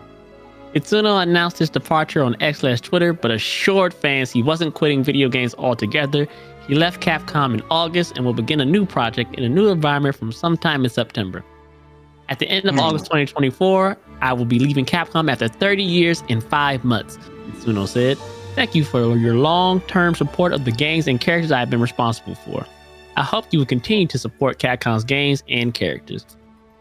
From September, I will start developing a new game in a new environment. I hope to create fun, beautiful games that are as memorable as, or even more memorable than, the ones I've created so far. Please stay tuned for my next creation. Itsuno began at Capcom in 1994 and worked his way up from planning games such as Street Fighter Alpha to co-directing the likes of Power Stone and eventually directing with games such as Capcom vs. SNK 2, Mark of the Millennium, 2001, or CPS 2 for short. Itsuno perhaps gained the most reputation through his work on Devil May Cry and will be named director on the 3rd and 4th games alongside the original Dragon's Dogma. He left Capcom on a high note as Dragon's Dogma 2 boosted Capcom to new financial heights and was well received by critics too. In our 8 out of 10 review, IGN said, I don't know why I didn't just say we said, but you know, more of a redo than a sequel. Dragon's Dogma 2 is a strange and wonderful action RPG that boasts the original strength without addressing its weaknesses. That does not seem like that is a good thing, but all right. Well, thank you for reading. Thank you, Joe. That was very concise, and I was able to follow along with it perfectly. Thank you, Joe. Thank you. No problem. I didn't know about him co-directing Power Stone. That's actually cool. I didn't know about that. So you didn't read the article? No, I didn't. Crazy. I only knew about him leaving. But I did see in another thing that they were saying that I did stay at Holiday Inn Express last night. That's the vibe I got right there. I'm a beat. Like, I didn't read the article, but I did stay at Holiday Inn Express. Share my thoughts. Go ahead, Christian. I said I'm gonna go to the restroom and then share my thoughts. Oh, yeah. He's going to the restroom and then he will share his thoughts. Okay. After he has relieved himself. All right. Well, I was just gonna say that I was, from what I was seeing in some other interviews, apparently, unless Joe said that already, no, he didn't. Apparently, he was supposed to be Capcom wanted him to move up into more of the higher leads, basically, for the games, and he did not want to do that. He wanted to stay where he was and just make games fun, which is also a portion of why he was leaving, because he didn't want to be moved up at all. So I find that interesting that they didn't just let him stay where he was and just looked for somebody else to move up. because that's a big name in Capcom, no matter how you look at it. I mean, do y'all feel differently on what I said there? Like, No. I don't feel anything anymore. oh, crazy. He's growing, Crow. Okay. I'm back. Well, Go ahead. Christian, go Talk ahead. about it. Man, that really sucks. I understand he wanted to grow, and he feel like the only way he can do that is if he move on somewhere else. I definitely would have loved it if he would have did one more Devil May Cry game before he left. But just because he's gone, doesn't necessarily mean Devil May Cry is done. Now, will the games be as good? That remains to be seen. Definitely an end of an era, because just like Sean said, he's, no matter how you look at it, he's one of the biggest names in Capcom. Like, period. Like, he not nothing against the other character designers and directors, but he made some pretty cool characters. So sucks, but people gotta grow, man. Yeah, that it really sucks. I really wanted him to do that Devil May Cry prequel, the true prequel, Sparta. I really wanted that, and maybe other fans thought of it too, maybe, just. I'm sure he probably did want to grow, but I think the main thing was just that he didn't want the responsibility that came with it, per se. Okay. Like he didn't want to, like I said, he didn't want to move up as one of the higher leads in the company when Capcom was pushing for it. So,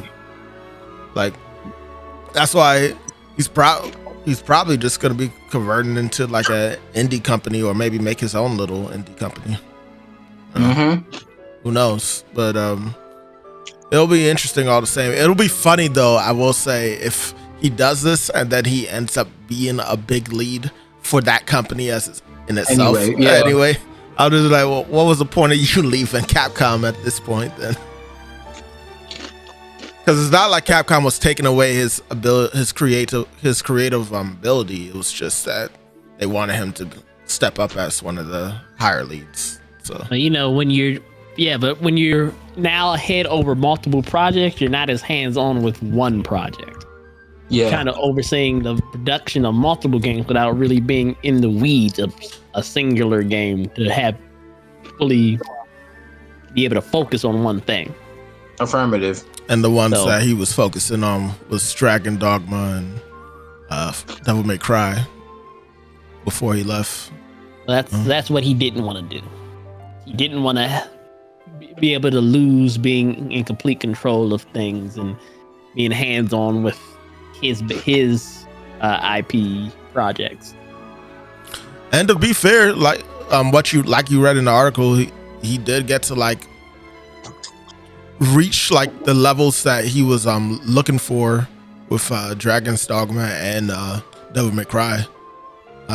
So he was pretty satisfied with that at the very least. So that's cool that he got to pull that off before he dipped out. But yeah, another director on the move somewhere else.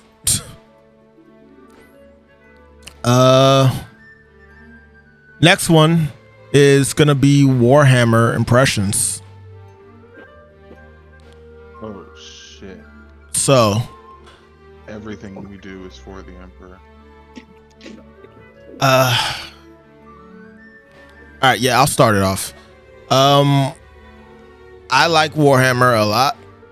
I appreciate the parry mechanic a lot, actually, in that game, despite how easy it is.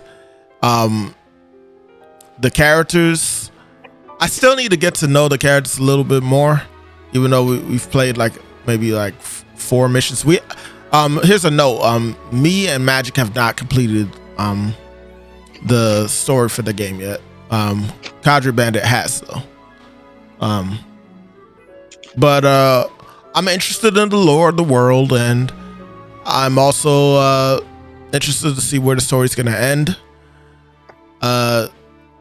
Gameplay just feels very fun. There's obviously more of a push, I feel, to taking advantage of the melee combat. And I think a lot of people that enjoy being aggressive would enjoy that a lot. Just different types of weapons and things you can use in there. The gunplay is fun. Dealing with hordes brings me back to my days of playing Horde and Gears of War specifically. Yeah, that's pretty much my piece on it. I think it's a really good game and it's worth giving a try. Magic? I like the game. Nothing really. I like it more than I like. I mean, Helldivers 2 is also a good game. I like it more just because it's more melee focused. And I'm more of a melee type of guy. So I just like the options you get with that. The first thing you said to me when I was playing the game was like, the second that I saw that you could parry, I was already in. Yep, pretty much. I play Souls games. Pretty much so. It's just a lot of fun. Like, I don't think the story's really that interesting at all, really. But games like this, you don't really play it for the story. You play it to shoot shit and have fun with your friends, and it accomplishes that really well. Yeah. Kadrebandit. Well, honestly, y'all have pretty much pricked on just about everything to the point. I'm end game, so like I'm doing most of the shit. The thing I do like is that what we've noticed while playing, me and my other group, is that shit tends to change pretty consistently when you do even the same mission over and over again. Hordes show up differently. There's certain bosses that'll spawn. Locations differ. It's not just a one and done type thing, and I honestly really like when games do that. So because they went to that extra mile, I think it makes the end game more doable, even if right now they don't have a whole lot that you can play around with in terms of customizing weapons. Because the problem with them being with a lot of things being melee focused is that not everybody's going to want to run the same melee every single time. And some classes are completely locked to only being able to use these particular melee weapons. So you kind of damned if you do, damned if you don't. But I think as time goes, it has a lot of potential, especially with their roadmap and what they were planning on bringing in. Has a lot of potential with going all the way. Yeah, and I haven't even tried out the online PvP yet. All right, yeah, that's a whole different story. But yeah, PvP's in short, PvP's great. As balanced as I think it's gonna be for the type of game this is. Good to know. Definitely gonna have to try it soon.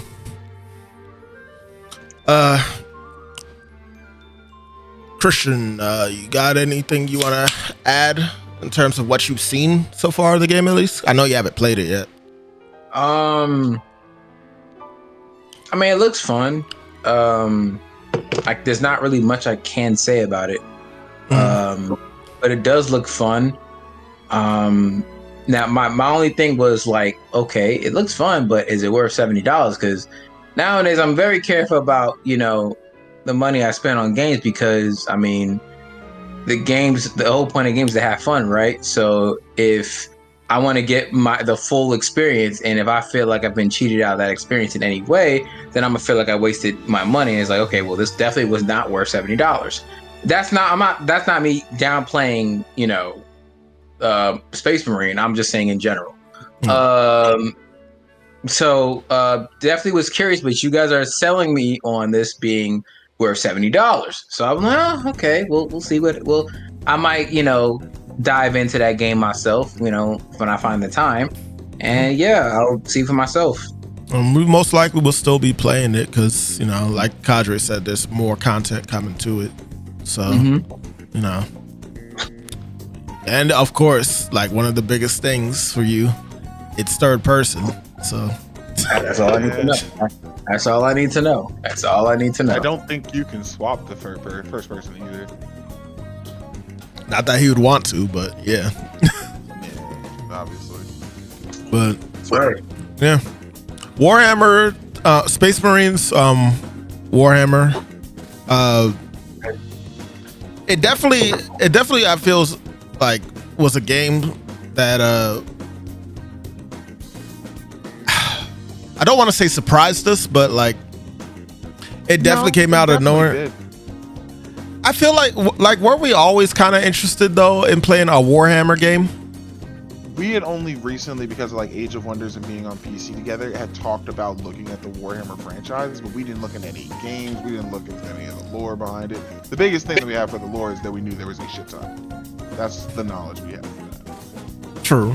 So, and that's just in Space Marine portion, because are they all connected? The Warhammers? everything is connected. Yes. Wow.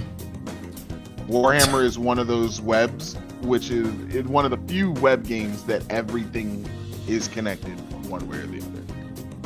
Crazy. Whether it be via timeline or interdimensional section, it is all canon. Because there's fantasy-based ones, and then there's like post-apocalyptic ones. Like all the same thing. The fact that they are all connected, it's pretty crazy, actually. Like, we only got a portion of this one because the Space Marines aren't the primary faction in Warhammer. That's the only ones that we're looking at right now. Right. That makes I understand that. That makes sense. Based off, because I've seen some of the other Warhammers. This is the first one I'm actually playing, and on top of that, this is the second one I'm playing. Not even like Space Marines 1. So, yeah, interesting. But indeed, yeah. If you guys are out there are interested in Warhammer, you know, I think I can say for the whole group, we recommend taking a look at it and giving it a shot. I think you'll enjoy it, and it's even more fun if you play it with friends. I think that enhances it. It was the same thing for me with Gears of War. Like, I always enjoyed playing that with friends, especially the horde modes and that. So, and this game like kind of has a real focus on horde fights. So, I think you would enjoy this even more if you dedicate the time to gather some friends together to play. Agreed. But moving on to a game that I only played. I'll make it quick. But Astrobot. This game has been blowing up all over the internet. And it's funny that after the failure of Concord, this game came out. And this was like this was a game that I saw during the showcase. It went from the beginning of the showcase, seeing Concord being like, and it's just another generic shooter. And then it went to end the showcase with Astrobot. And I was like, oh yeah, I remember playing the showcase, the playroom version of this. I definitely would give this a shot. And sure enough, it went beyond my expectations. I've been enjoying the hell out of it. I was playing that earlier this morning, actually. And I love how everybody's just agreeing that this is basically like Super Mario Galaxy 3, but even more refined than the Galaxy series. And I agree with that wholeheartedly. This is coming from the quote-unquote Nintendo rep. Like, this is like a huge win in my opinion for PlayStation. And I wouldn't be away from the idea of making this Astrobot become like the big platform character for the series for PlayStation going forward in terms of platformers. I think that they do a good job coming up with creative abilities for the character, and they have nice challenges. And for those that want to like 100% the game, they have things out there to direct you on where you can find certain things. Like, there's like, when you like go through a stage a couple of times, you get the option that you can like break this bird out of this bubble, and it can basically home in on the where hidden secrets are redefined, because they have like different portals that you can go through that takes you to another world altogether to play through. And of course they also have the little bots that you're looking around for. You can kind of consider this a collectathon, but at the same time it's you can like go through a stage and finish it without collecting any bots if you wanted, but obviously you're gonna come to a halt if you do that every time, because to gain access to the final boss of each world, you have to actually have a certain number of bots to help you break through the barrier that's protecting them. So I just really like this game. It's just a nice change of pace compared to some games that I've seen PlayStation make, and I think that people would be very pleased with what they experienced if they gave it a shot. So that's my little quick review / impressions. I actually wanted to finish the game honestly before this podcast came out, but I got held up with a couple of other things. But regardless, I can tell you I have no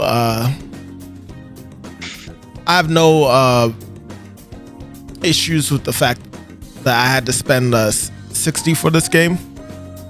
And a matter of fact, I didn't even spend $60. I spent $70 because I got the deluxe, and they actually had like a Bloodborne costume that you could put on Astro, which I found was funny to put on him and stuff and all that. But yeah, that's all. I wanted to give my piece on Astrobot. I think it's a very great platformer. Would be fun for all ages, and yeah, looking forward to seeing more Astrobot. I want more. Only thing I will say though, real quick, that does suck is that there's no Final Fantasy representation in it, and I don't know what happened with that. There's some questionable references to all these other series out there, but Final Fantasy never made it in, and I'm wondering if that had to do with Square Enix. Because Final Fantasy is not a Sony exclusive franchise. No, yeah, but there's other series in there that aren't exclusive to PlayStation. Like, they had well, Crash isn't exclusive to it anymore. No, but when you think of Crash, you think of Crash, you think of Sony, you know. Yeah, that just recently happened not too long ago. But I mean, had not been for that, Crash would have been exclusively to PlayStation to this day. Ryu. So it's just a rich history. Street Fighter. Are you sure it was Ryu and not Tekken? It was Ryu. It was Ryu. They had Tekken in there too. Had Ryu and Ken. It was just Ryu. Man, see, that's tricky because Street Fighter Kazuya and Hayachi in there. Yeah, because like Street Fighter is like even before like PlayStation, Street Fighter was mainly either on the Nintendo, the Super Nintendo, or the Genesis, and well, they did have a partnership where Street Fighter 5 was a PlayStation exclusive. It was, but that's like the only exclusive PlayStation game. So, but I guess that still counts, right? I guess that would still count. That's why it's a little tricky. Like, technically speaking, they can do it because I mean, it wasn't specifically to one console, Right. There was a couple of other ones in there. I can't really quote them now, but like Snake, even with Snake, Snake was exclusively to PlayStation. They didn't really go to Xbox like that until like years later. So it's like that's true, but that is true. But like at the same time, you also have to remember that Snake, well, not Snake per se, but well, actually, I think it was Snake. Metal Gear was also on the NES back in the day. It was. So you can't necessarily. But consistently, it was for the PlayStation. after the first Metal Gear Solid for the PlayStation, from there on out, Metal Gear its home console has always been PlayStation from there on out, up until Metal Gear Substance, Metal Gear 2 Substance, and Solid 3 Substance, and Phantom Pain. But I think there was like 3 Metal Gears on the NES / Super Nintendo. Yeah, there were. You're correct. There was Metal Gear, and there was Metal Gear 2 Solid Snake, and I think Metal Gear Snake's Revenge, which is not canon to the series. But yeah, you're right. Yeah. I don't know. Like there was a couple in there that seemed a little questionable to me. It's all with just how many characters that PlayStation has had over the years that I didn't like see right away in there. That's all. But I mean, it doesn't take away from the experience for me. It was just like, I wonder why they didn't make it in. But this guy did. You know, those questions were floating through my head. But yeah, that's Astrobot. Let's hop into the other PlayStation news real quick. PS5 Pro was revealed.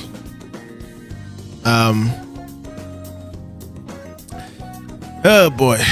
So PlayStation revealed the PS5 Pro, and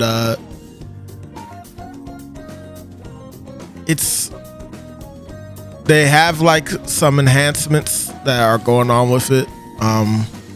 But the problem is that they don't seem really that noticeable overall.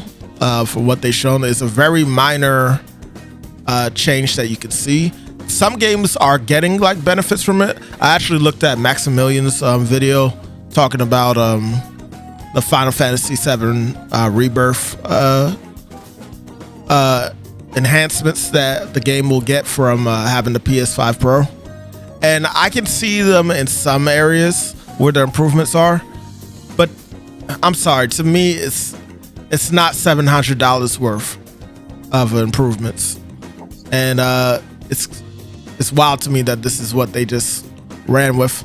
A lot of the games that they show were a lot of old games instead of like more new games that would entice, I feel, more people to actually try it.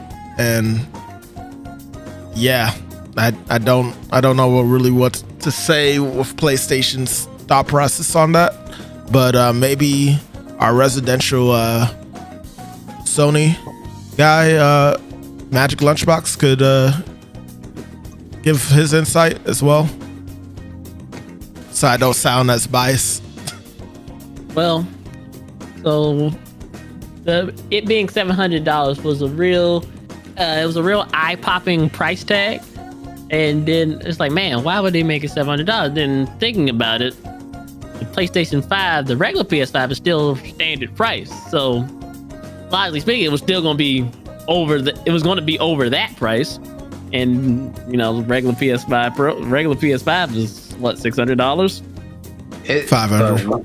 $500 for the disc version. Yeah, $500 for this version, and I think $600 for the disc version, $500 for the digital. So it was going to be more than the regular disc version. So the regular disc version $600, we knew the PS5 Pro was going to be more than that.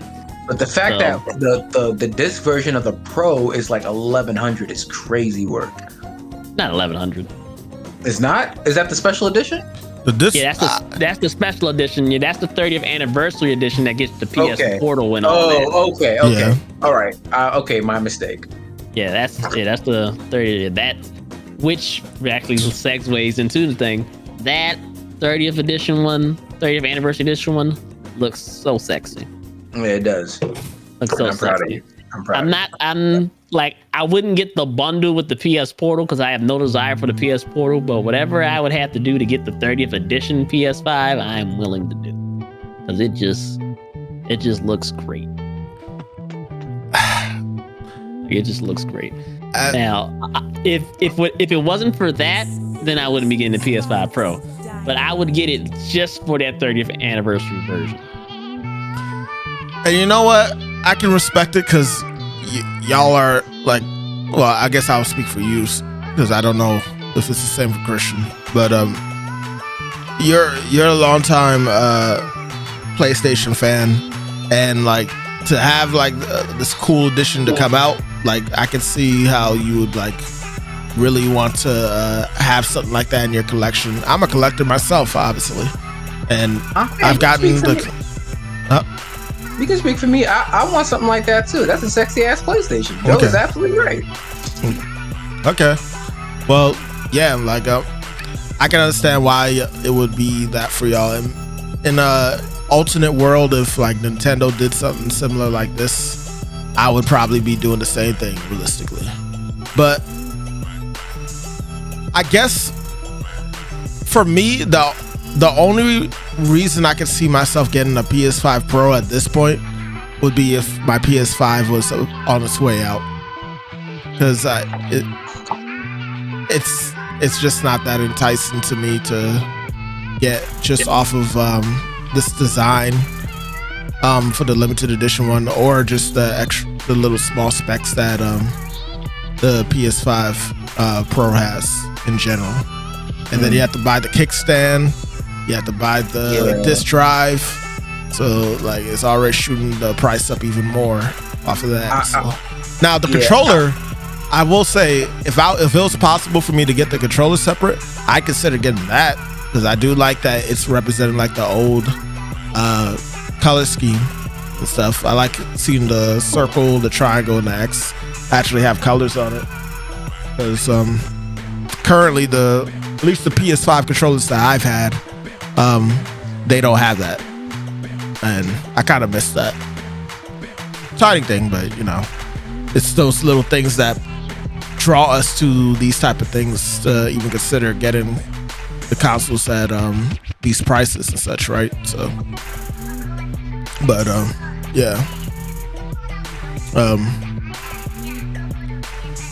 Kadra, you have anything to say about this?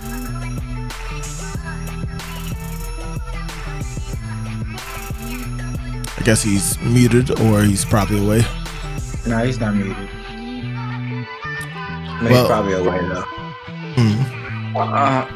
But I am with you on that. Like, if I did end up getting that PlayStation, the 30th anniversary, I would definitely just. I personally would definitely trade in my my PlayStation. I think you should do it regardless.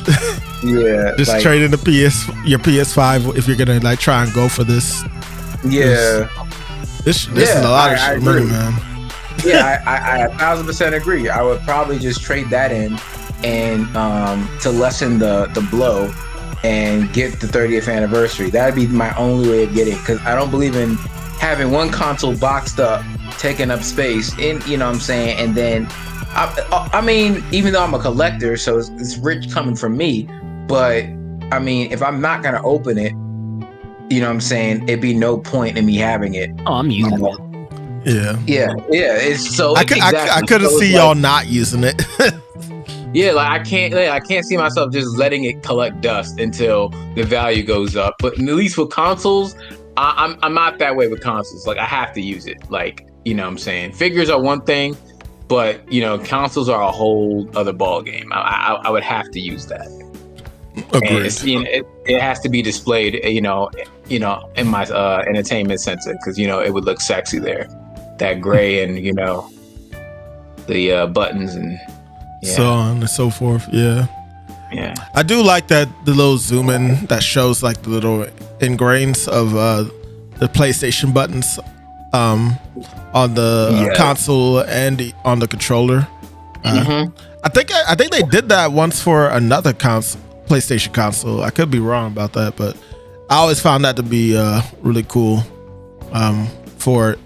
But for me personally, this is not something that I'm not going to get the limited edition version straight up. I'll say that. But I don't see myself getting the Pro until literally I run into an issue with my PS5 down the line. And that's what I did with the PS4 PS4, you know, in terms of getting the PS4 Pro, I didn't get the PS4 Pro until literally I was getting close to like a point where I felt my PS4 was on its way out.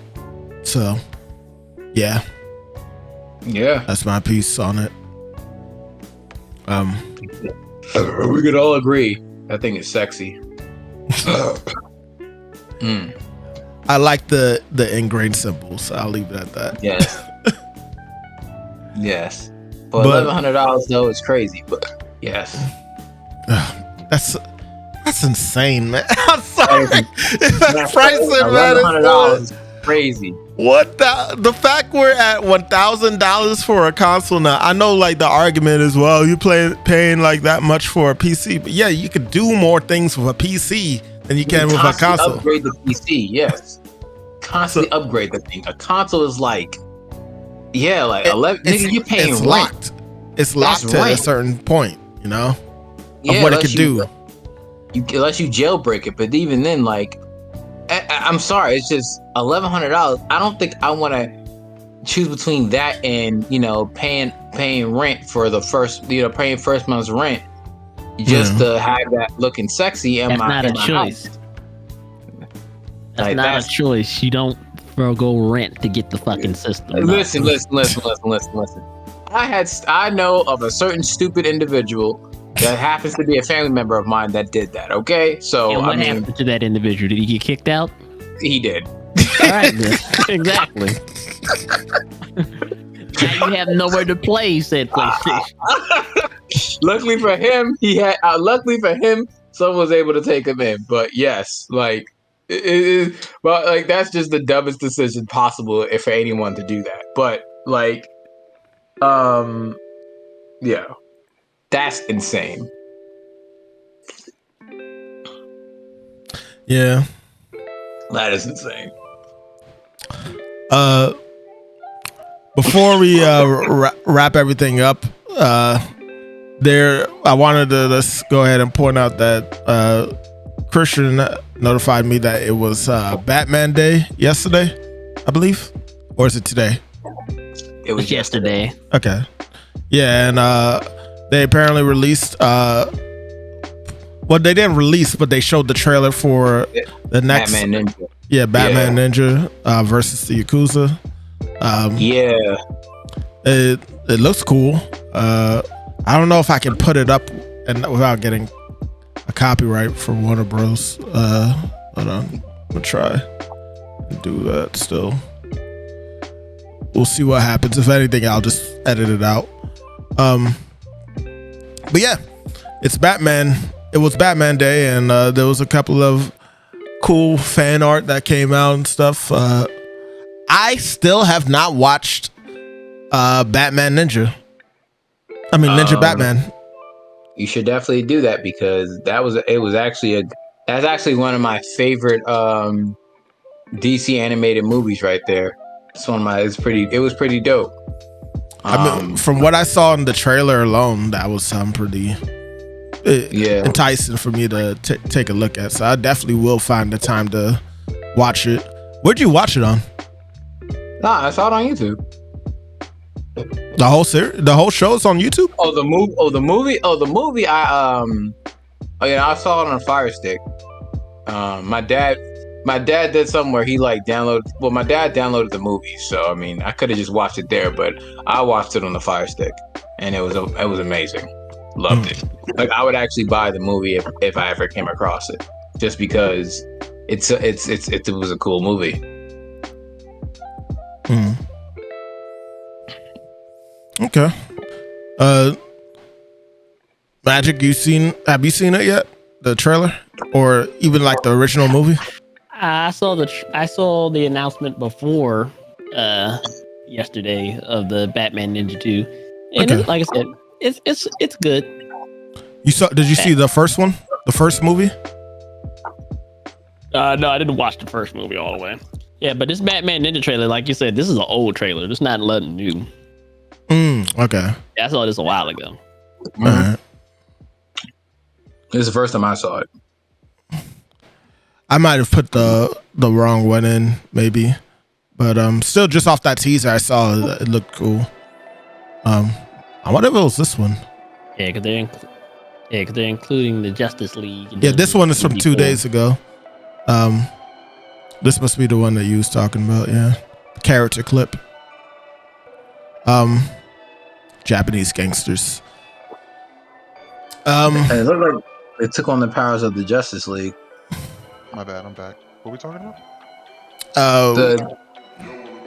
Ninja Batman. Ninja Batman. Oh yeah. Yeah, apparently part 2 is coming out soon. It's called Batman Ninja. Mm-hmm. Honestly, it looked pretty cool too. I like the style. Oh my god. Like I like that particular art style quite a lot. Yeah, I never watched it, the first one, but like I told Christian, I definitely will take a look when I get the chance. It's I like what I saw. I don't know how I came across it. My damn stuff. Son of a bitch. What was I gonna say? I think that was about it. I mean, there was a random thing from Sega with Shadow being Batman. But there's like a whole bunch of. I saw a thing for Ed and Eddie too. Like, it's cool to see the love for Batman being put out there by a whole bunch of other shows and series and games and stuff. So cool stuff, all the same. Batman. But yeah, that's really it. That's gonna be it. Did y'all have anything y'all wanted to add in this podcast before I stop it? Nah, man, just know that we love you and appreciate everything that y'all do, all the likes, the comments, the subscriptions. Keep it up, and there's a spring roll in it for you.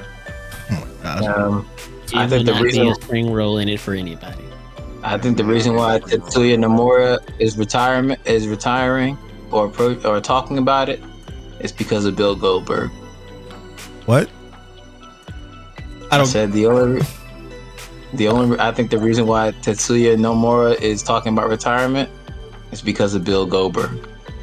You said what and made him repeat that. I'm gonna let you know you. I'm trying to understand the connection. Why? Why are you when you know damn well there is no connection? Must say, Sean, you know there's not a fucking connection. There's no connection. Why are you doing this? Or just when in doubt, blame Bill Goldberg. Okay. This is why I tell you to shut up all the time. That's gonna be it. Like Kadre said, if you enjoyed this, please give a like and subscribe if you're watching on YouTube. If you're watching if you're listening to the podcast version on Spotify, go ahead and give us 5 stars to help us get more known out there. We'd appreciate it. And yeah, as always, this was the Loaf King. You had Kadrebandit, Magic Lunchbox, and the Amazing Christian Man. And we would like to ask you guys to never forget to stay lunching. Catch y'all later. Peace.